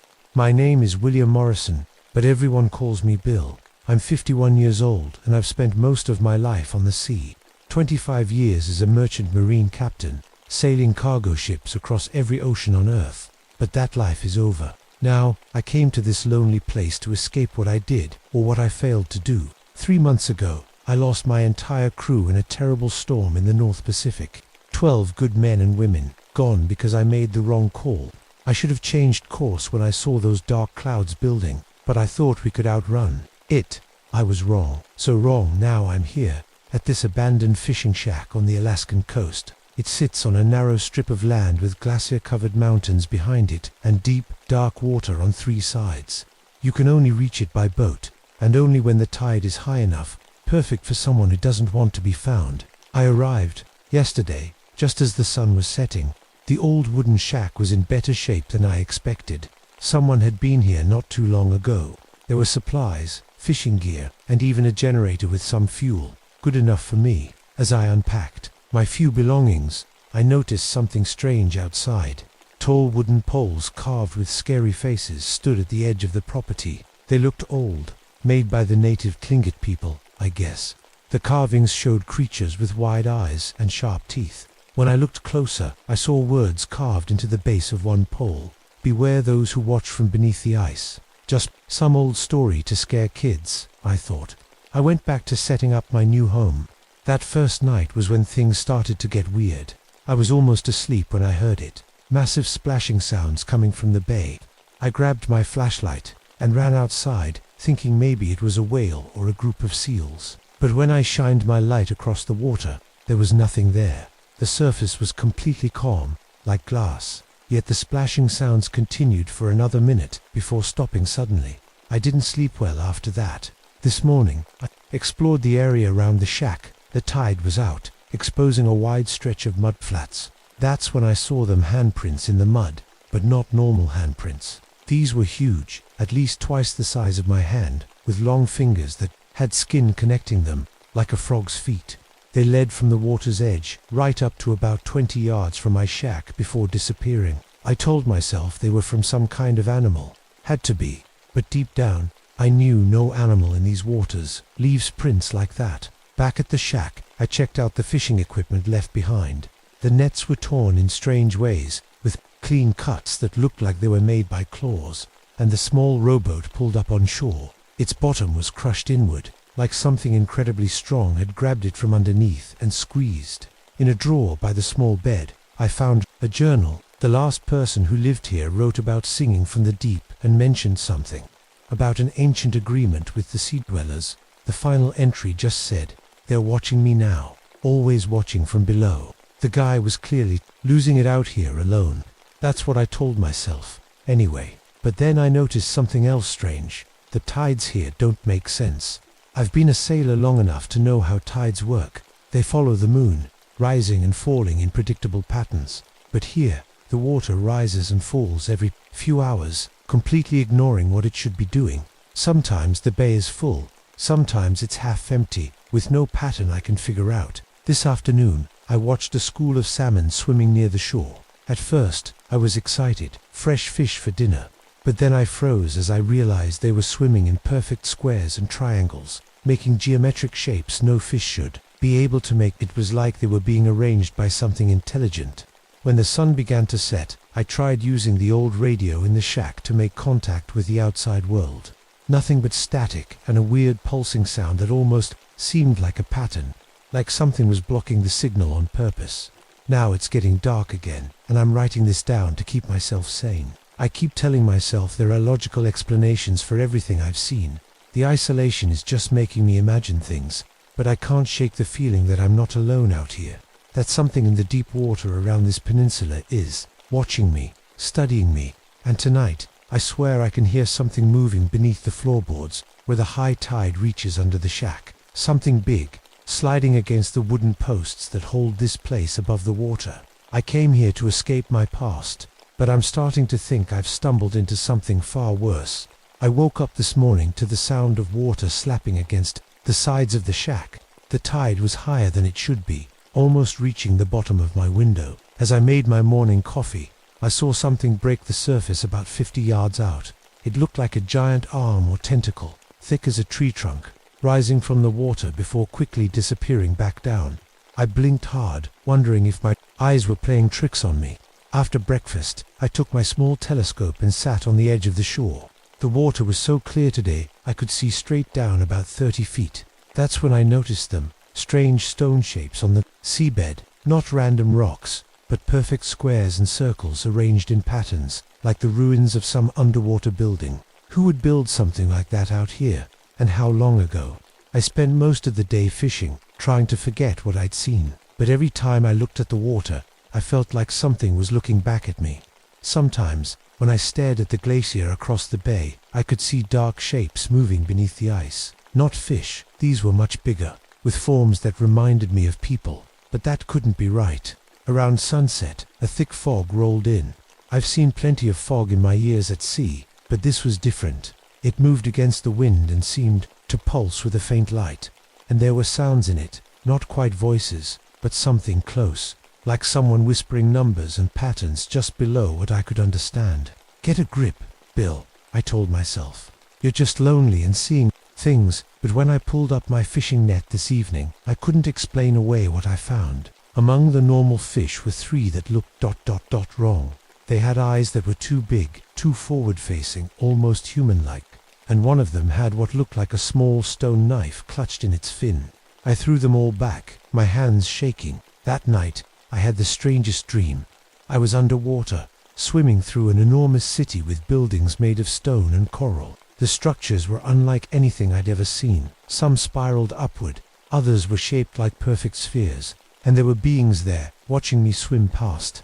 They had human-like bodies but with gills and scales, their hands webbed like the prints I'd found in the mud. They didn't speak, but somehow I knew they were welcoming me home.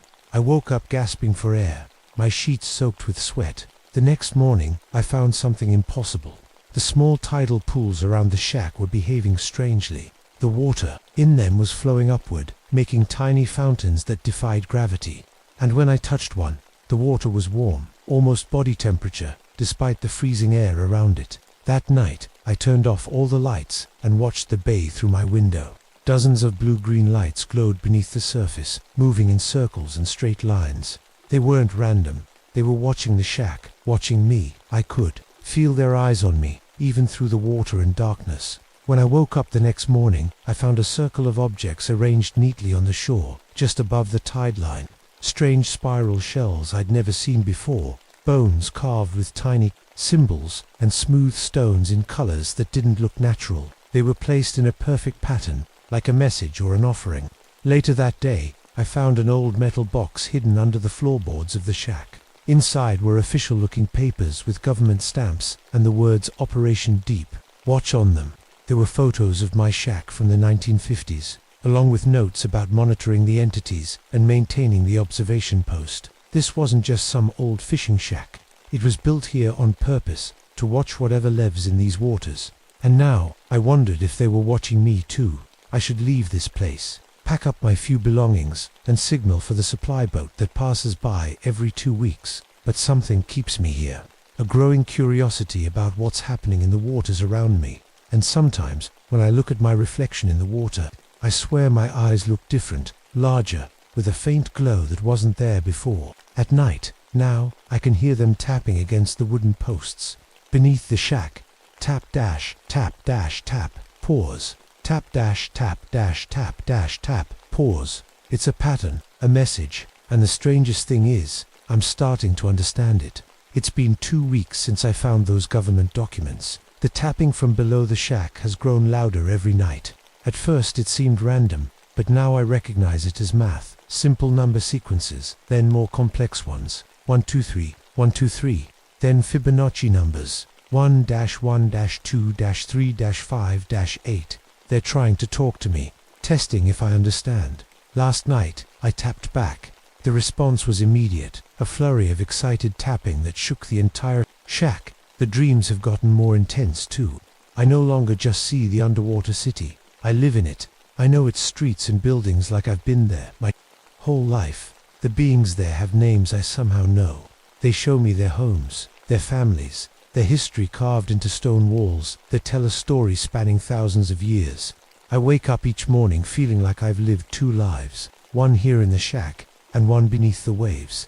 The strangest part is that my underwater life is starting to feel more real. Something else is happening that I can't explain. The water around the peninsula changes on its own. Sometimes it becomes thick like honey, other times it's thin like air. Yesterday, I watched an area of the bay suddenly start to boil while the water around it stayed ice-cooled. These aren't natural things. Someone, something is controlling the water itself. I've started to notice gaps in my memory. I'll be sitting at my table in the morning. Then suddenly it's afternoon and I'm standing on the shore with no memory of how I got there. When I try to remember what the creatures in the water looked like, my mind goes blank. I can remember seeing them, but not what they look like. It's as if something is erasing parts of my memory. The shack itself is changing too. This morning, I woke up and the whole building was 50 feet from where it was yesterday. out on a rock that should be impossible to reach. By evening, it was back in its original spot, like nothing had happened. I'm not crazy. I marked the position of the shack with rocks, and they showed I was right. Last night, they showed me something new in my dreams. They showed me the future. Water rising everywhere, covering coastlines, swallowing cities, people fleeing inland as oceans claimed more and more land. But some people, they were changing, adapting, growing gills, their skin becoming smoother, their eyes larger, not dying, but evolving, becoming something new that could live in both worlds. When I looked in the mirror this morning, I noticed small slits forming on the sides of my neck. They weren't wounds, they were too perfect, too symmetrical. My eyes seemed bigger too. The pupils changed to an oval shape instead of round. I touched my fingers together and felt the beginning of thin skin growing between them, like the webbed feet of a duck. I should be terrified. I should run, but I'm not scared anymore. The creatures showed me something else I can't explain. The tides here don't follow normal patterns because time itself is different around this peninsula. An hour for me might be a minute or a day somewhere else. That's why my watch never matches the sun's position. They can bend time like we bend a piece of wire. What's stranger is that I'm starting to understand their mathematical language without trying. The tapping that was meaningless noise a week ago now sounds like clear words to me. They're saying, welcome, prepare, join. Last night, they projected images onto the water's surface, like a movie playing on the waves. It showed their history, millions of years of it. They were here before humans walked upright, watching, waiting. Their cities have risen and fallen, and risen again while our civilizations were still figuring out how to make fire. I should get word out about what's happening here. I should radio for help. But every time I think about leaving or telling someone, a feeling of calm washes over me, and I decide to stay just a little longer. Just long enough to learn more. My dreams now show me swimming effortlessly through deep water, breathing without air, seeing in the darkest depths. I wake up gasping, my lungs burning like they're changing inside me. Sometimes when I walk along the shore, the water seems to reach up toward me, like it's inviting me in. And sometimes, I almost accept that creatures are changing me. I know that now. The question is, why me? What makes me special? And how far will this change go? I think I'll know soon. They're getting closer every night. The tapping is now right beneath my bed. And tonight, for the first time, I heard something climbing the posts that hold the shack above the water. I met them face to face last night. They finally came up through the floor of the shack, boards creaking as they pushed through. I should have been terrified, but somehow I wasn't. They weren't monsters. They were us, or what we might become. Tall, with smooth bluish-grey skin that glistened in the lamplight. Their eyes were large and dark, seeing everything. Webbed hands with long fingers, gills fluttering softly on their necks, alongside what looked like normal human throats. We are not supernatural, they told me. Not with words, but with thoughts that appeared in my mind. We are what humans will become. They explained everything. They aren't aliens or sea monsters from old stories. They're humans, evolved humans, from our future. As the planet warms and oceans rise, some people will adapt instead of dying out. Over thousands of years, these adaptations will lead to them, the deep ones, humans who can live underwater, who can survive what's coming. Your kind is changing the planet, they explained. Soon, much of the land will be underwater. We are helping some of you prepare. They've been guiding human development for thousands of years, they told me. The myths of mermaids and sea gods, those were just glimpses of them, helping us along. Saving drowning sailors who had the right genetic makeup, teaching coastal villagers how to read the water and weather. Then they told me something that made my blood run cold. The storm that killed my crew, it wasn't an accident. They caused it. They needed me here, alone. They had been watching me for years, testing me. My whole life as a sea captain led to this moment. Why me? I asked. Your DNA, your mind, both are compatible with our process, they answered. What I thought were supernatural powers were actually advanced technology. The way they controlled water, machines hidden in the depths that could change water density and temperature. The way they seemed to read my mind, a kind of science that can detect brain patterns from a distance. Their ability to manipulate time around the peninsula. Technology, so advanced it might as well be magic to me. My transformation wasn't some curse or spell. It was carefully designed biotechnology. The changes in my eyes, The slits forming on my neck, the webbing between my fingers, all planned, all guided by their science. They took me below the water then. Inside a bubble of air they created around us, we went deep, through tunnels, in the glacier that led to vast open spaces. And there I saw it, their city, not just a small outpost, but an enormous metropolis carved into the underside of the Arctic ice and stretching down to the seabed. Thousands, no, millions of them living there in structures that blended technology with the natural world. Some looked almost human. Others were further along the path of change. They showed me chambers where humans like me were floating in glowing tanks, changing slowly into something new.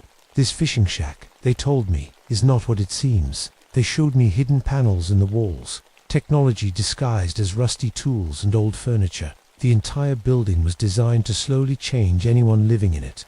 The air, the water from the well, even the wooden floor, all releasing tiny particles that worked their way into my body, preparing me for transformation. Your memories are not all real, they said next. They showed me images of myself, not as a ship captain, but as someone who had agreed to this process long ago. The memories of my crew dying were implanted to give me a reason to seek isolation. In reality, I had been in the transformation process for years, returning to the surface world occasionally before coming back to continue my evolution. That's why the Deep One's city felt familiar in my dreams. I had been there before, many times. We cannot force anyone, they explained. Each must choose, but we can ... guide the choice. They showed me how they had manipulated events throughout my life, subtle nudges that seemed like coincidence or luck. A saved application to the Merchant Marine Academy when I thought I'd lost it. A promotion that came just when I needed it. A storm that happened just when they needed me back here. We have done this with thousands of your kind, they said. We build the bridge between what humanity is and what it must become to survive. I asked about the government papers I found, Operation Deepwatch. Some of your leaders know, they said. They've known for decades. Some fear us, others work with us. This place was one of many built to watch us. Now we use it to find new candidates. Then they took me to their deepest chamber, where I saw something that made everything else pale in comparison. A massive, glowing map of Earth's future. Coastlines changed, cities underwater, new seas where there had been land, and dots of light showing their settlements, growing across the transformed planet. This is not hundreds of years from now, they told me. This is soon, within your natural lifetime. As they returned me to the shack before dawn, they left me with one thought. Tomorrow you must choose. Complete your transformation and join us, or remain as you are and face what comes alone. I sit here now, watching the sun rise over the glacier, writing this down while I can still hold a pen with fingers that grow more webbed each hour. By tomorrow, I will be something different. Either way I choose. Dawn broke with a strange green light filtering through the fog. Today is the day I choose. They came again last night and showed me more.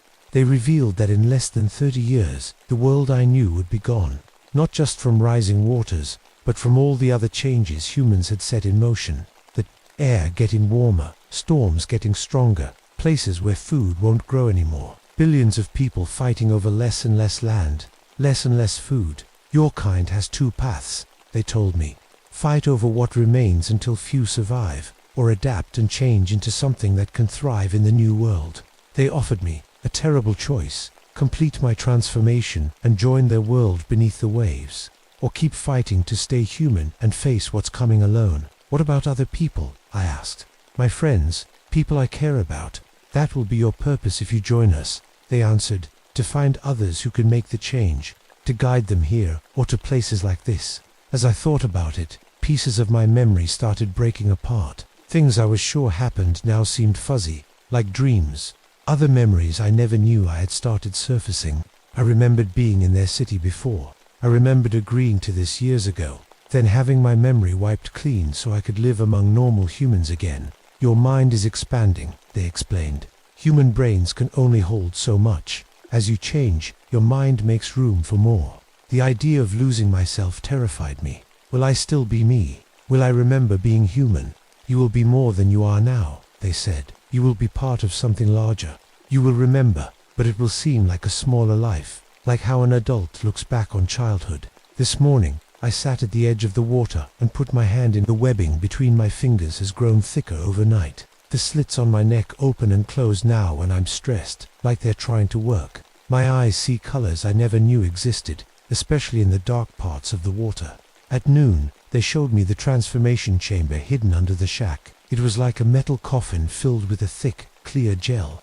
Tubes and wires connected to machines that hummed with power. This will complete what has already begun, they said. 3 days inside, and you will emerge ready for your new life. I asked what would happen if I said no. Would they force me? We cannot force this change, they told me. It must be accepted willingly. If you refuse, we will restore your original memories and return you to your human life. You will forget us, forget this place, but the world will still change, with or without you. As the afternoon wore on, I felt my mind expanding more. Suddenly I could understand things that seemed impossible before. Complex math made perfect sense. I could look at the water and know exactly how deep it was, what lived in it, its temperature and salt content. My sense of being just one person started to fade too. I began to feel connected to the deep ones, their thoughts touching mine. Not in a scary way, but like being part of a family where everyone understands each other perfectly. I realized that what I thought of as me, just Bill Morrison, was a tiny, limited thing compared to what I could become. They downloaded some of their knowledge into my expanding mind. Centuries of history, science beyond what humans have discovered, languages no human tongue has ever spoken. It didn't hurt. It felt like remembering things I'd forgotten. At sunset, I made my choice. I walked down to the chamber beneath the shack and looked at it one last time. The metal coffin that would take away the last of my humanity, but give me something greater in return. I thought about the world that was coming, the suffering, the fighting over what little remained, and I thought about the world they offered adaptation instead of extinction, evolution instead of war. I stepped into the chamber and felt the gel close around me. It was warm, like stepping into a bath. As the lid closed, I felt fear one last time, the human part of me crying out to stop. Then a calm washed over me as the chemicals began their work. 3 days later, I emerged. My transformation was complete. My skin now is smooth bluish gray. My eyes large and dark, seeing perfectly in both air and water. Gills working alongside lungs. Webbed hands and feet that could cut through water like knives. But the biggest change was in my mind. I was still Bill, but also something more, connected to the others, part of their shared consciousness, while still keeping my own thoughts. The world looked different now, clearer, more understandable. Human problems seemed small and fixable. Human fears seemed like a child afraid of the dark. They gave me my mission. I would return to the human world, looking mostly human with a few changes I could hide. I would find others with the right genetic makeup, the right mindset, people who felt drawn to the sea, who never quite fit in the human world. Isolated people, like I had been. I would guide them to transformation sites around the world. Today, I'm leaving this shack for the last time. I'll go back to cities and towns, walking among humans while secretly preparing for what's coming.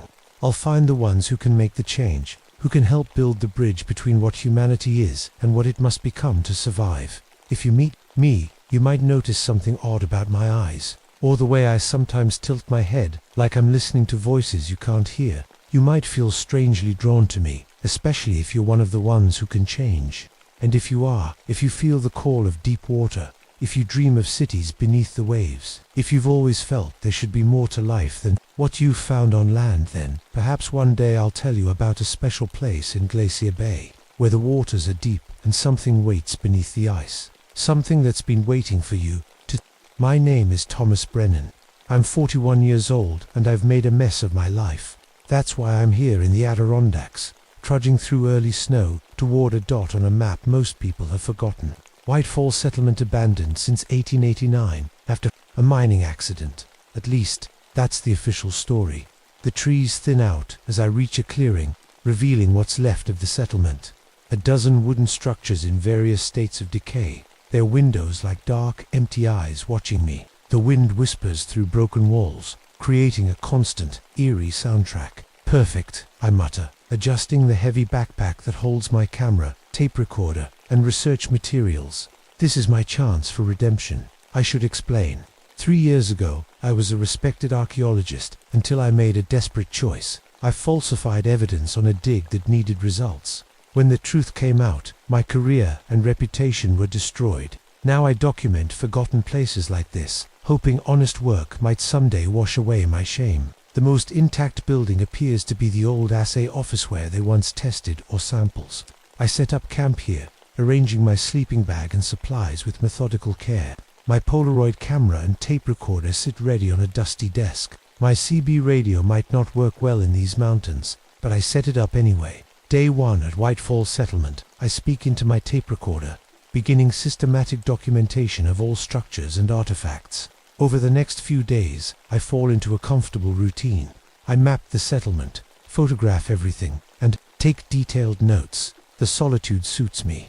I find myself talking to the empty buildings as if someone might answer. You should have seen this place in its prime. I say to no one, standing in what was once the community hall. 67 people lived here, working the mines, raising families. That's when I notice fresh scratches on an 85-year-old door frame, too new to be from the original settlers. I run my fingers along the marks. They feel recent, almost warm. In the mine supervisor's office, I find a leather journal hidden beneath floorboards. The final entries disturb me. November 12, 1889. Men report hearing hungry whispers from the deep shafts. Sent Williams down to investigate. He hasn't returned.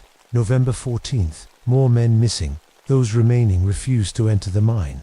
They say something is watching them from the darkness. November 15. The children are drawing pictures of tall shadow people. They say the shadows are always hungry. The last entry is a frantically scrawled message. They're coming out of the mine. Tonight. God help us. I should be excited by this find authentic evidence of what happened here. Instead, a chill runs through me that has nothing to do with the November cold.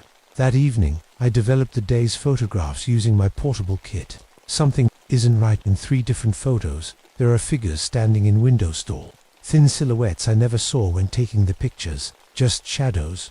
I tell myself, but I double-check the locks on the ASA office door anyway. That night, the temperature in my room drops suddenly. My breath clouds in front of my face despite the wood stove burning hot.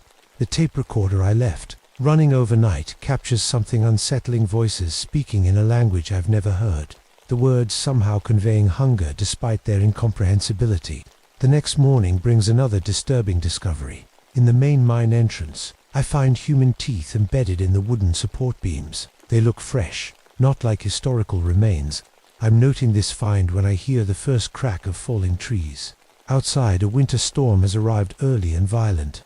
Massive pines block the only road out. Not a problem, I say aloud, trying to convince myself I have supplies for 2 weeks. The road will be cleared by then. But as I stare at the fallen trees, I glimpse a tall, thin figure watching me from deeper in the forest. When I take a step toward it, it vanishes. I'm trapped in Whitefall now, and I'm no longer certain I'm alone. The storm keeps howling outside as I try the CB radio again. All I get is static, except just one sigh. Hear children's voices. They're speaking backwards, their words impossible to understand, but somehow making my skin crawl. I switch it off quickly. That night, I can't sleep. Something doesn't feel right. I keep my flashlight close, switching it on every time I hear a noise. Around 3 a.m., I see it again, a tall, skinny figure standing at the edge of the trees, just watching my building. I grab my camera, but by the time I get to the window, it's gone. When morning comes, I step outside and freeze. The settlement looks wrong. I check my map and photos from yesterday. Somehow, the buildings have changed places overnight. The old general store that was on my right is now on my left. The mine entrance seems closer than before. This can't be happening, I whisper, taking new photos to compare. But the evidence is right there in black and white. Either I'm losing my mind or this place is changing around me. Back inside, I find my notebook open on the desk. There's a new entry in my handwriting that I don't remember writing. They're so hungry. They've been waiting for someone to remember them. I drop the notebook like it's burning my fingers. My hands are shaking as I pick up my tape recorder, needing to hear a human voice, even if it's just my own. Day 5 at Whitefall. Something is very wrong here. The tape cuts off with a burst of static, then plays back a voice that sounds like mine, but isn't. Thomas, Come to the mine. We found something amazing down here. That night, I hear them calling from outside. Different voices, sounding like families, like normal people. Thomas, can you help us? Thomas, we're lost. Thomas, we're so hungry. I stuff my sleeping bag against the door and cover my ears, but the voices find their way inside my head. Anyway, in the morning, I discover more journal entries I don't remember writing. They describe me walking into the mine at night, finding old mining tools, talking to people who haven't existed for almost a century. The days and nights begin to blur together. Sometimes I think it's been a week. Other times I'm sure I've been here for months. My food supplies are disappearing too quickly, even though I'm careful with my portions. The hunger is constant now, gnawing at my stomach. While searching the settlement's records for answers, I find something impossible: my name, Thomas Brennan, carved into a worker list from 1889. Next to it, the same date I arrived here. I've always been here, I whisper, a strange certainty settling over me. I never left. When I look in my small shaving mirror that evening, my face has changed. My cheeks are hollow, my eyes sunken. I'm showing signs of the same wasting disease that affected the miners before they disappeared. That night, I try the radio one last time and hear a clear transmission. Hello, this is Forest Service Rescue. We've received your distress call. We're heading to your location. Over. Hope surges through me until I hear soft laughter behind the transmission, hungry laughter that doesn't sound human at all. The next morning, I find scratches on my arms and blood under my fingernails. In the settlement square, there are signs of violence: broken windows, overturned furniture I don't remember damaging. Did I do this? Am I fighting enemies that aren't really there?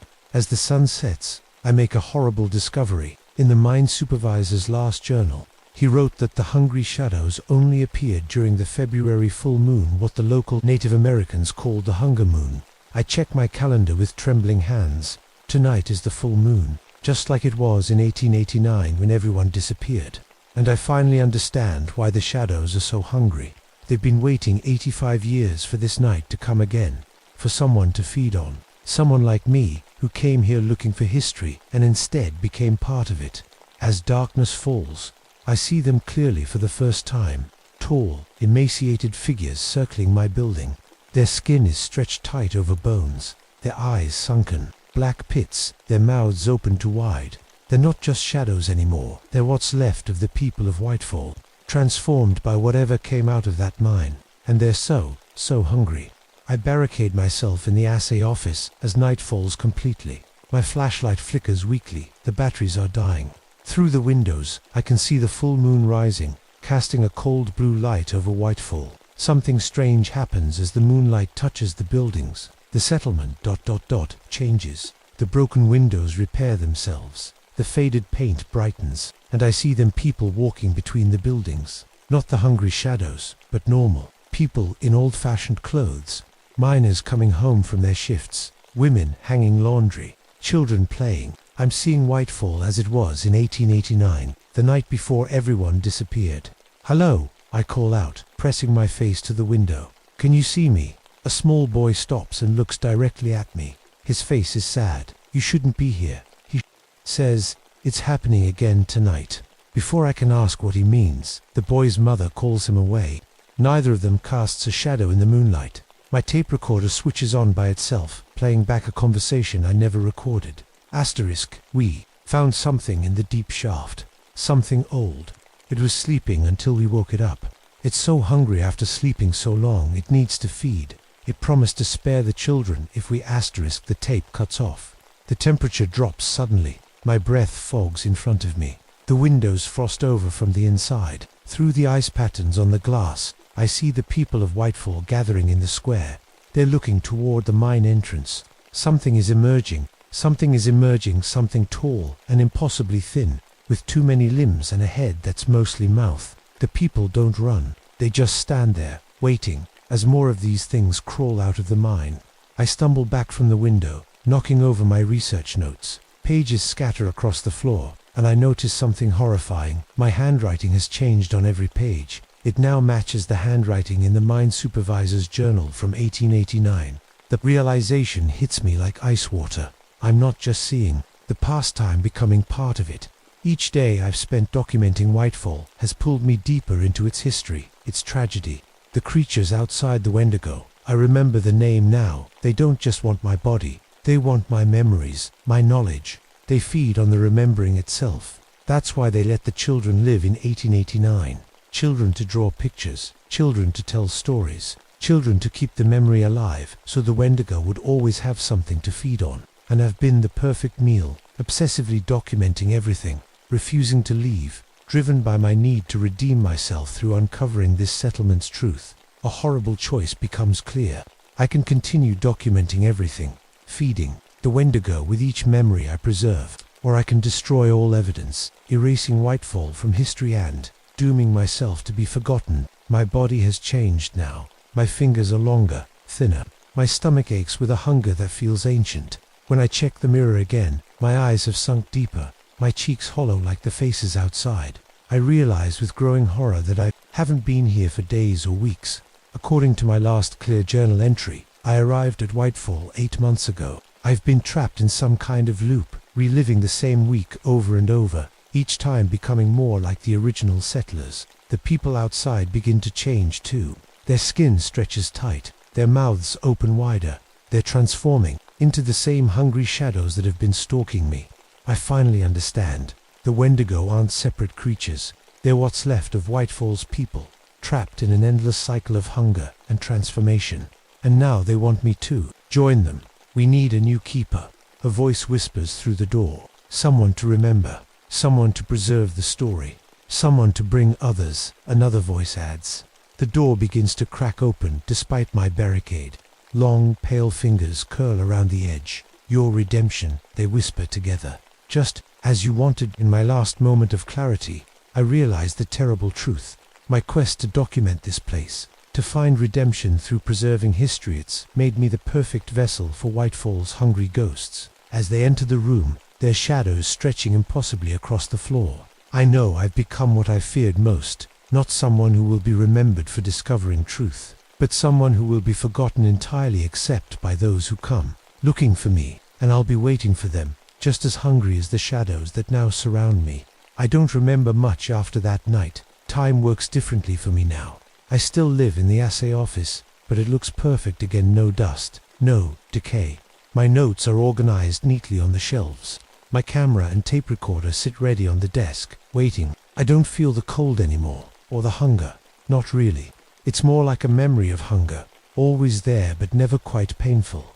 I look the same as I did when I arrived, though sometimes when the moon is right, I catch my reflection changing. In the window glass, I still document everything about Whitefall.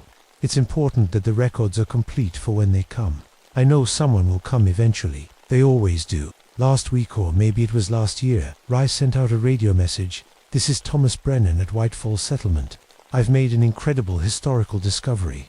The settlement is perfectly preserved, just as it was in 1889.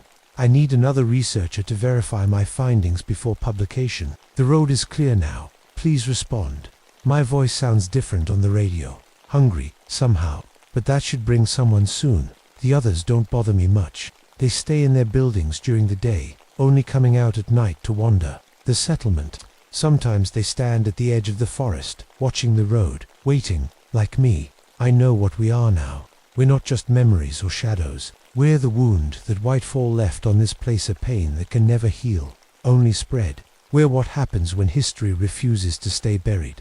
I still write in my journal every day. Today's entry is simple. Asterisk, April 17th, 1975. Spring has arrived. The snow is melting. I spotted a jeep on the logging road this morning. Someone new is coming to Whitefall. I've prepared all my documentation for them. Everything is perfectly preserved, just as it should be. Asterisk, from my window, I watch as the jeep pulls into the clearing.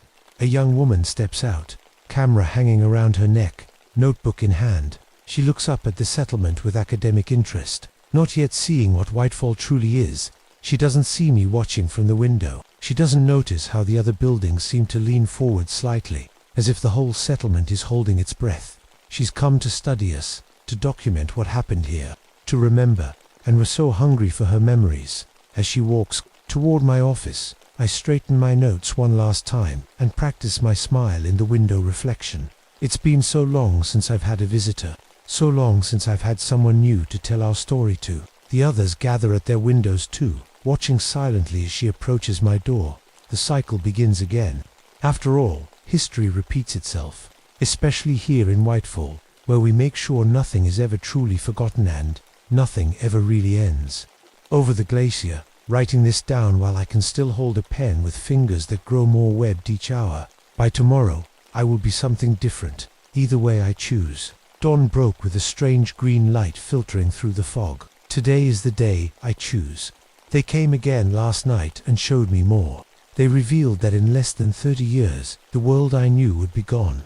Not just from rising waters, but from all the other changes humans had set in motion. The air getting warmer, storms getting stronger, places where food won't grow anymore. Billions of people fighting over less and less land, less and less food. Your kind has two paths, they told me. Fight over what remains until few survive, or adapt and change into something that can thrive in the new world. They offered me a terrible choice: complete my transformation and join their world beneath the waves, or keep fighting to stay human and face what's coming alone. What about other people? I asked. My friends, people I care about. That will be your purpose if you join us, they answered. To find others who can make the change, to guide them here or to places like this. As I thought about it, pieces of my memory started breaking apart. Things I was sure happened now seemed fuzzy, like dreams. Other memories I never knew I had started surfacing. I remembered being in their city before. I remembered agreeing to this years ago, then having my memory wiped clean so I could live among normal humans again. Your mind is expanding, they explained. Human brains can only hold so much. As you change, your mind makes room for more. The idea of losing myself terrified me. Will I still be me? Will I remember being human? You will be more than you are now, they said. You will be part of something larger. You will remember, but it will seem like a smaller life, like how an adult looks back on childhood. This morning, I sat at the edge of the water and put my hand in. The webbing between my fingers has grown thicker overnight. The slits on my neck open and close now when I'm stressed, like they're trying to work. My eyes see colors I never knew existed, especially in the dark parts of the water. At noon, they showed me the transformation chamber hidden under the shack. It was like a metal coffin filled with a thick, clear gel. Tubes and wires connected to machines that hummed with power. This will complete what has already begun, they said. 3 days inside, and you will emerge ready for your new life. I asked what would happen if I said no. Would they force me? We cannot force this change, they told me. It must be accepted willingly. If you refuse, we will restore your original memories and return you to your human life. You will forget us, forget this place, but the world will still change, with or without you. As the afternoon wore on, I felt my mind expanding more. Suddenly I could understand things that seemed impossible before. Complex math made perfect sense. I could look at the water and know exactly how deep it was, what lived in it, its temperature and salt content. My sense of being just one person started to fade too. I began to feel connected to the deep ones, their thoughts touching mine. Not in a scary way, but like being part of a family where everyone understands each other perfectly. I realized that what I thought of as me, just Bill Morrison, was a tiny, limited thing compared to what I could become. They downloaded some of their knowledge into my expanding mind. Centuries of history, science beyond what humans have discovered, languages no human tongue has ever spoken. It didn't hurt. It felt like remembering things I'd forgotten. At sunset, I made my choice. I walked down to the chamber beneath the shack and looked at it one last time.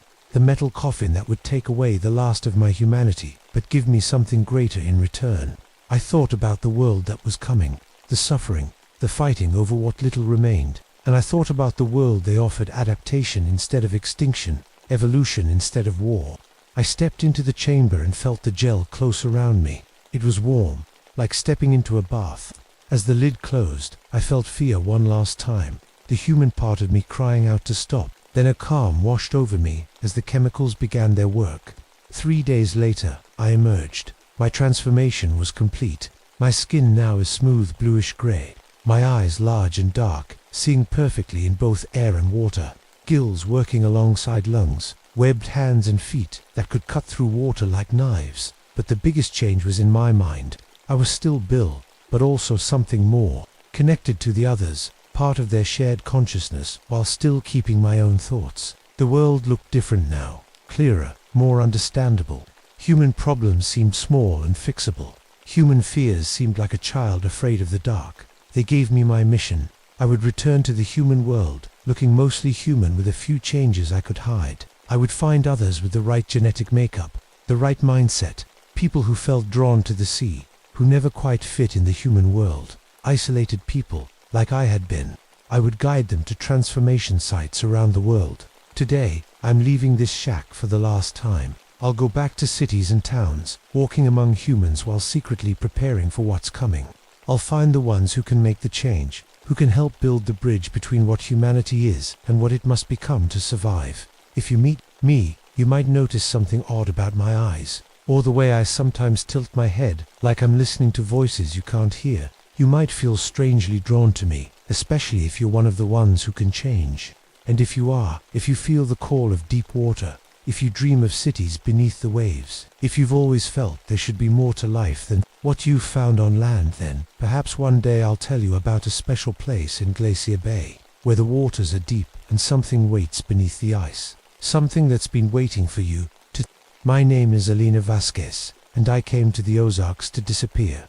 I found this place in a newspaper ad to 200 acres of forested land with an old homestead, miles from the nearest neighbor, at the end of a logging road that barely deserves to be called a road at all.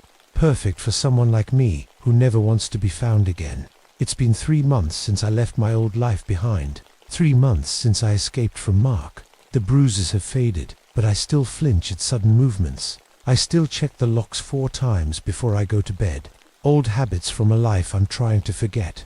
I could have gone into witness protection, but the idea of trusting the system again made me sick. I was a social worker for 12 years. I know how the system fails people. No, better to vanish completely. Cash sale on the property, new identity papers, and a promise to myself. No more connections, no more helping people who can't be helped. Just me, these hills, and silence. The first week here, I spent all my time fixing up the old cabin. It was built in the 1940s and had good bones, but needed work. I patched the roof, fixed the generator, cleared the overgrown garden. The physical labor felt good, like I was building something just for me. I set up security routines, just like my domestic violence counselor taught me. Tripwires at the edge of the clearing, wind chimes on all doors and windows, an escape bag always packed, an old hunting rifle by the bed. You're safe now, I told myself, as I hammered nails into the porch steps. No one knows you're here. No one can hurt you anymore. I almost believed it. The first strange thing I noticed was the garden. I planted seeds in neat rows, tomatoes, beans, potatoes, corn, but they didn't grow the way they should. Some spots grew so fast it seemed impossible. Plants shooting up overnight, heavy with fruit. Other spots, just a few feet away, everything died, no matter what I did. It made a pattern. These living and dead zones, not random at all. Then I found the claw marks. They were fresh. Deep gouges in the trunks of 5 different trees at the edge of my clearing, too high up for a bear, too wide for a mountain lion. And they weren't random. They formed symbols, shapes I didn't recognize, but somehow felt I should. I took photos with my old Polaroid camera and stuck them in my journal. I started documenting everything strange. The social worker in me couldn't help being methodical. By the 2nd month, I'd found dozens of arrowheads and pottery pieces while digging in the garden. Nothing unusual about that in these mountains. But these ... moved. I'm not crazy. I know how that sounds. But I'd leave an arrowhead on my kitchen table at night, and by morning it would be by the door.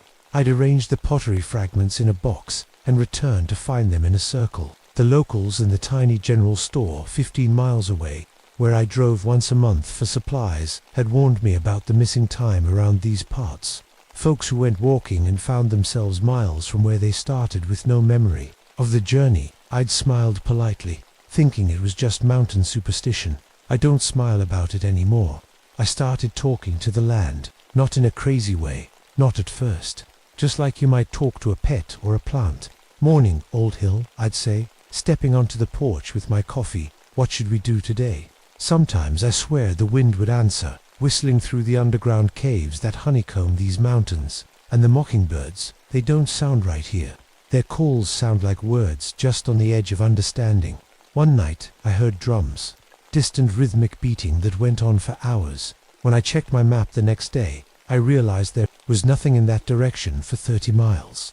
I found the burial mounds in my 3rd month here. They were small, easy to miss if you weren't looking, just gentle rises in the earth covered with different vegetation than the surrounding forest. But once I saw the first, I realized they were everywhere, dozens of them, forming a pattern across my property. That night, I dreamed in a language I didn't know. I woke up crying, but I couldn't remember why.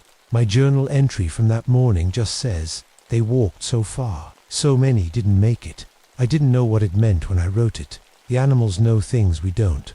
The deer never cross certain lines in the forest. Birds won't sing in some places. I started marking these boundaries on my property map, creating a patchwork of safe and whatever the other areas were. I found the bones a week later. They were arranged in a perfect circle at the center of what I'd marked as a silent zone. Too big for rabbits or foxes, too small for cattle or deer. The bones were picked clean and positioned deliberately, like a message or a warning. I should have left then. I know that now, but the spring rains came hard that week, and the old logging road washed out completely. The creek rose so high, it took out the only bridge connecting my property to the main road. I called for help on my 2-way radio. Nothing but static came back. Well, mostly static. Sometimes, in the white noise, I heard singing, words I shouldn't understand but somehow did.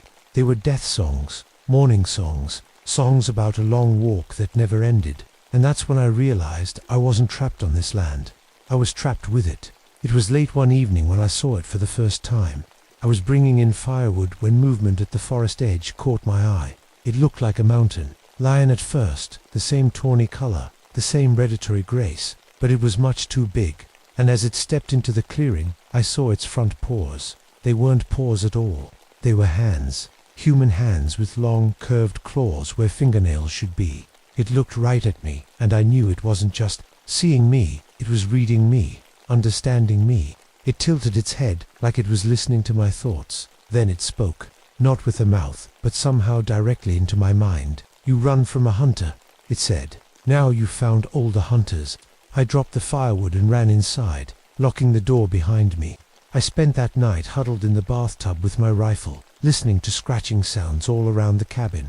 In the morning, I found new claw marks on every tree surrounding my home. This time, I recognized the symbols without knowing how. They spelled one word, over and over, hungry. 2 weeks after the road washed out, I knew something was very wrong with me. I kept trying to call for help on my radio, day after day. I'd sit at my kitchen table and turn the dial, hoping to catch a signal from town or maybe a passing truck. But all I got was that same static, with voices hiding in it. One morning, I heard a clear voice come through. It was a man speaking Cherokee. I don't speak Cherokee. I've never learned a word of it. But somehow, I understood every word he said. The path is marked in tears. The hungry ones wait at the edge. I dropped the radio like it had burned me. How did I know what those words meant? And worse, how did I know exactly how to answer? Because I did. My mouth opened, and Cherokee words spilled out. I was telling the voice about the creatures in the woods, about the claw marks, about the bones. That's when I realized the radio wasn't even on. The fence lines started moving. I know how crazy that sounds, but it's true. I'd walk my property line every morning, partly for exercise, partly to check my tripwires. The first time it happened, I thought I'd just gotten turned around. The oak tree with the big split trunk should have been at the northeast corner, but suddenly it was 50 yards west. The next day, the creek that marked my eastern boundary had shifted. Not like water. Finding a new path, the whole creek bed had moved overnight. I started keeping a map, marking each change. After a week, I saw the pattern. My property was shrinking. The boundaries were slowly closing in around my cabin, like the land itself was trying to swallow me. The dreams got worse. Every night, I dreamed I was walking, always walking south, along with hundreds of others, children crying, elders dying along the path, soldiers with guns hurrying us along. I'd wake up with my feet bloody, dirt under my nails. Somehow, I'd been walking, in my sleep, tracing a path through my property that matched the trail in my dreams. I started tying myself to the bed at night with old soft rags. It didn't help. I'd still wake up outside, the rags neatly untied and folded beside me. One morning, I found myself standing in front of a small burial mound, my hands covered in fresh dirt I'd been digging in my sleep. Beside me was a small bag made of leather. Inside were herbs I couldn't name, but somehow knew were for healing trail sickness. I hadn't made that bag. I couldn't have, but the stitches matched the calluses on my fingers perfectly. Food stopped filling me up. I had plenty canned goods, garden vegetables, even some game I'd managed to trap. But no matter how much I ate, my stomach felt empty. My ribs started showing. My clothes hung loose.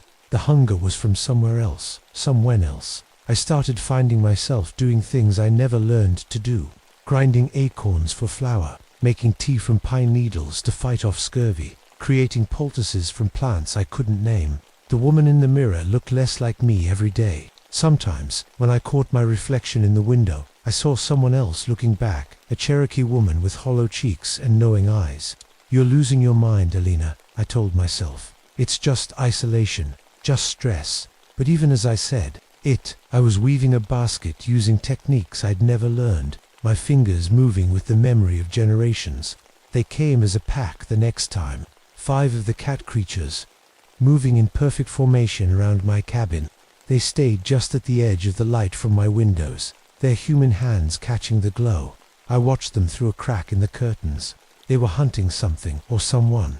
They moved, with purpose, heads low, communicating with flicks of their tails and small hand gestures. One made a sound like a child crying. Another answered with what sounded exactly like my voice, calling for help. They were mimics, hunters that used the sounds of prey to lure more victims. I pressed my hands over my ears, but the sounds slipped through. A woman weeping, a man calling a child's name, the specific creak of my front porch step. They were learning my world, testing which sounds would make me react. I didn't sleep that night, or the next. On the 3rd night without sleep, I heard the radio crackle to life, a clear voice, speaking English this time. "This is Search and Rescue Team Delta. We're responding to reports of a stranded resident at the old Morgan property. Do you copy?" My heart leaped. Someone had realized the road was out. Someone was coming. I grabbed the radio. "Yes, this is Alina Vasquez. I'm stranded at the homestead. The road washed out weeks ago." "We copy that, Ms. Vasquez. We're about 5 miles from your location. Can you light a signal fire to guide us?" And something felt wrong. How did they know my name? I'd bought this place under a different identity. "Who reported me missing?" I asked. There was a pause. Then, "Your husband, Mark. He's been worried. Sick." Ice filled my veins. No one knew I was here, especially not Mark. From outside, I heard soft padding footsteps on the porch. The creatures had set a trap, and I'd almost fallen for it. "Nice try," I whispered, backing away from the windows. The radio hissed with static, then a different voice came through. Not human at all this time. A growling, multi-toned voice. That said, "We are patient hunters." I found the cave entrance behind a stand of blackberry bushes. I wasn't looking for it. I was just trying to gather berries for food. But the ground gave way beneath me, and suddenly I was sliding down into darkness. I should have been terrified, but instead, it felt familiar, like coming home. The cave walls were covered with paintings, animals, people, symbols that matched the claw marks on my trees. My flashlight batteries were dying, the beam growing weaker, but I didn't need light to know what was here. My hands found a small clay pot tucked into a niche in the wall. Inside were Whitebeard's tears. I somehow knew. Tears collected during the long walk south. Sacred things, powerful things. Without thinking, I took the beads and hung them around my neck. The moment they touched my skin, the hunger that had been gnawing at me eased for the first time in weeks. And I remembered things I couldn't possibly know. I remembered being forced from my home at gunpoint. I remembered children dying of cold on the journey. I remembered the old medicine man stopping at this very spot on the trail, cursing the land and those who took it. "The guardians will hunger," he had said, "and their hunger will never end." I understood then. The cat creatures weren't predators. They were protectors, twisted by the curse, unable to save their people, unable to rest, unable to do anything but hunger and hunt endlessly. When I climbed out of the cave, my hands were no longer my own. The nails had lengthened, hardened. I could feel my teeth changing in my mouth. The transformation had begun. I stopped writing in my journal for a while after that. My hands didn't work right anymore. The nails were too long, too curved. I'd cut them off, but they'd grow back overnight. Plus, I couldn't keep track of time anymore. Day and night blended together. Sometimes I'd look out my window and see snow on the ground, even though it was summer. Sometimes I'd see soldiers on horseback riding through my yard. The land wasn't just in 1981 anymore. It was also in 1838, during what I now knew was called the Trail of Tears, the forced march of the Cherokee people from their homes to reservations in Oklahoma. Both times existed here at once, and I was caught between them. One morning, I woke to the sound of children crying outside my cabin. I grabbed my rifle, still thinking it might be the creatures trying to trick me again. But when I looked outside, I saw them. People, hundreds of them. Cherokee families walking in a long line. Through my property, their clothes were torn and dirty. Many were barefoot despite the cold. Soldiers rode alongside them, faces blank. I ran outside, shouting, trying to get their attention, but no one turned to look.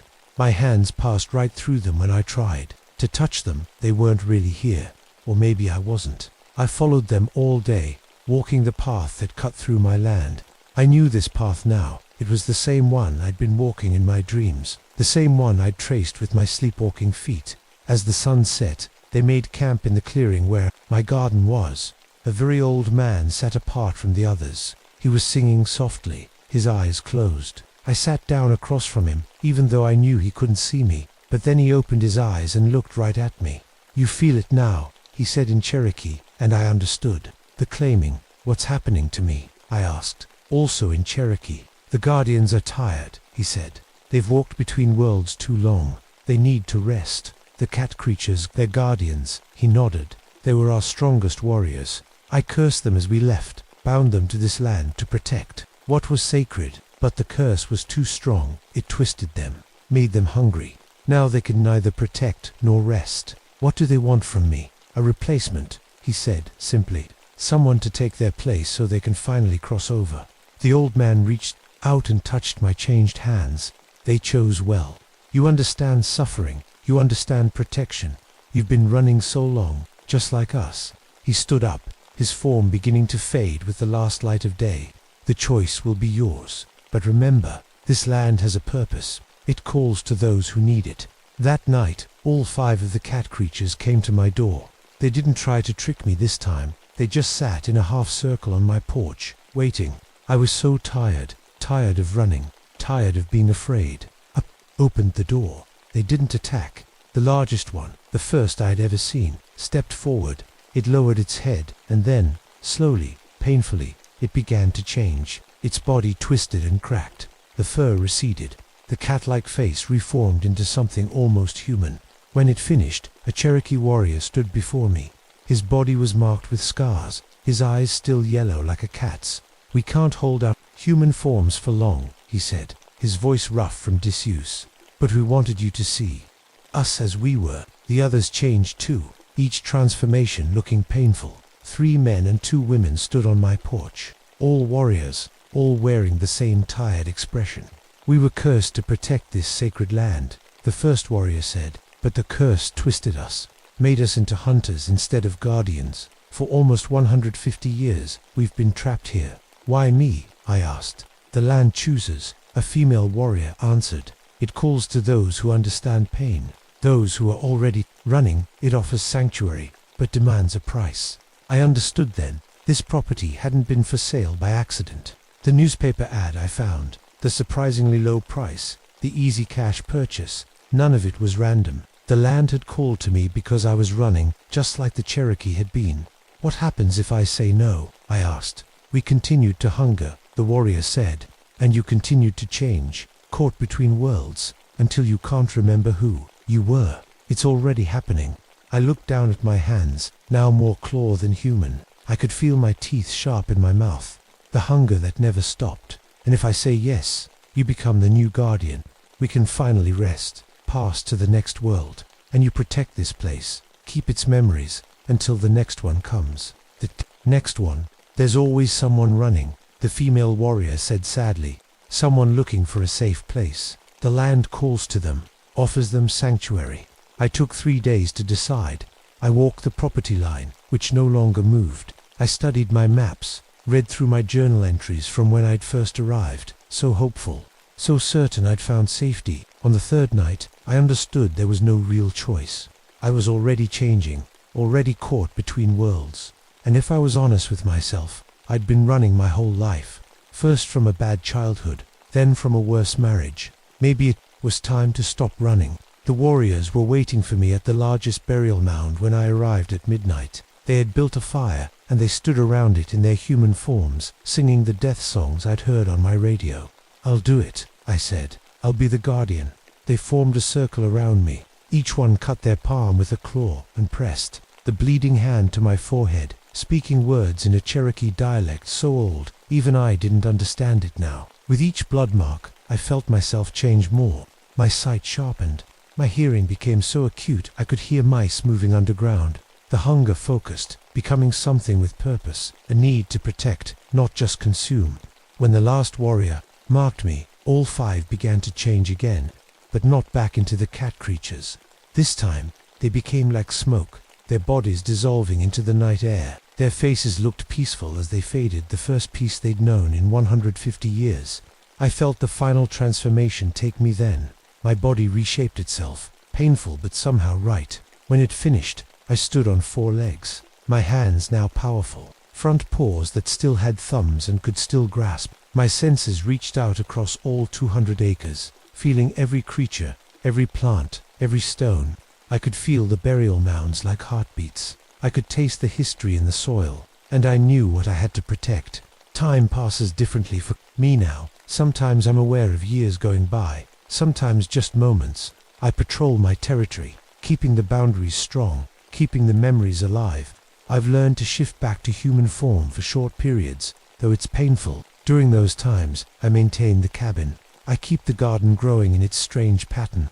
I make sure the property looks like a sanctuary to those who need one, because they still come. People running from pain, looking for safety. The land calls to them, just as it called to me. The most recent was 3 days ago. I felt her car struggling up the old logging road before I heard it. A woman, maybe 30, with fading bruises on her face and a desperate look in her eyes, just like me, all those years ago. She parked in front of the cabin and sat in her car for a long time, looking at the peaceful homestead, the thriving garden, the quiet forest. I watched from the trees, seeing myself in her. When she finally got out, she walked around slowly, touching the wind chimes I'd hung, peering through the windows at the neat interior, testing whether this place could be her sanctuary. I left my journal on the porch where she would find it. All my careful notes from when I first arrived, all the things I discovered, a roadmap for her to follow. She'll stay, they always do. The land knows who to call, and someday, when she's ready, when she understands what this place truly is, I'll reveal myself to her. I'll offer her the choice I was given. Maybe she'll be the one to finally free me. Or maybe she'll become another guardian, and we'll protect this land together. Either way, the cycle continues. The hollowing hills claim another runner, another broken soul looking for safety. And I wait, both hunter and protector, both monster and guardian. My name was Alina Vasquez. Now I am the land's memory, and I am very, very hungry.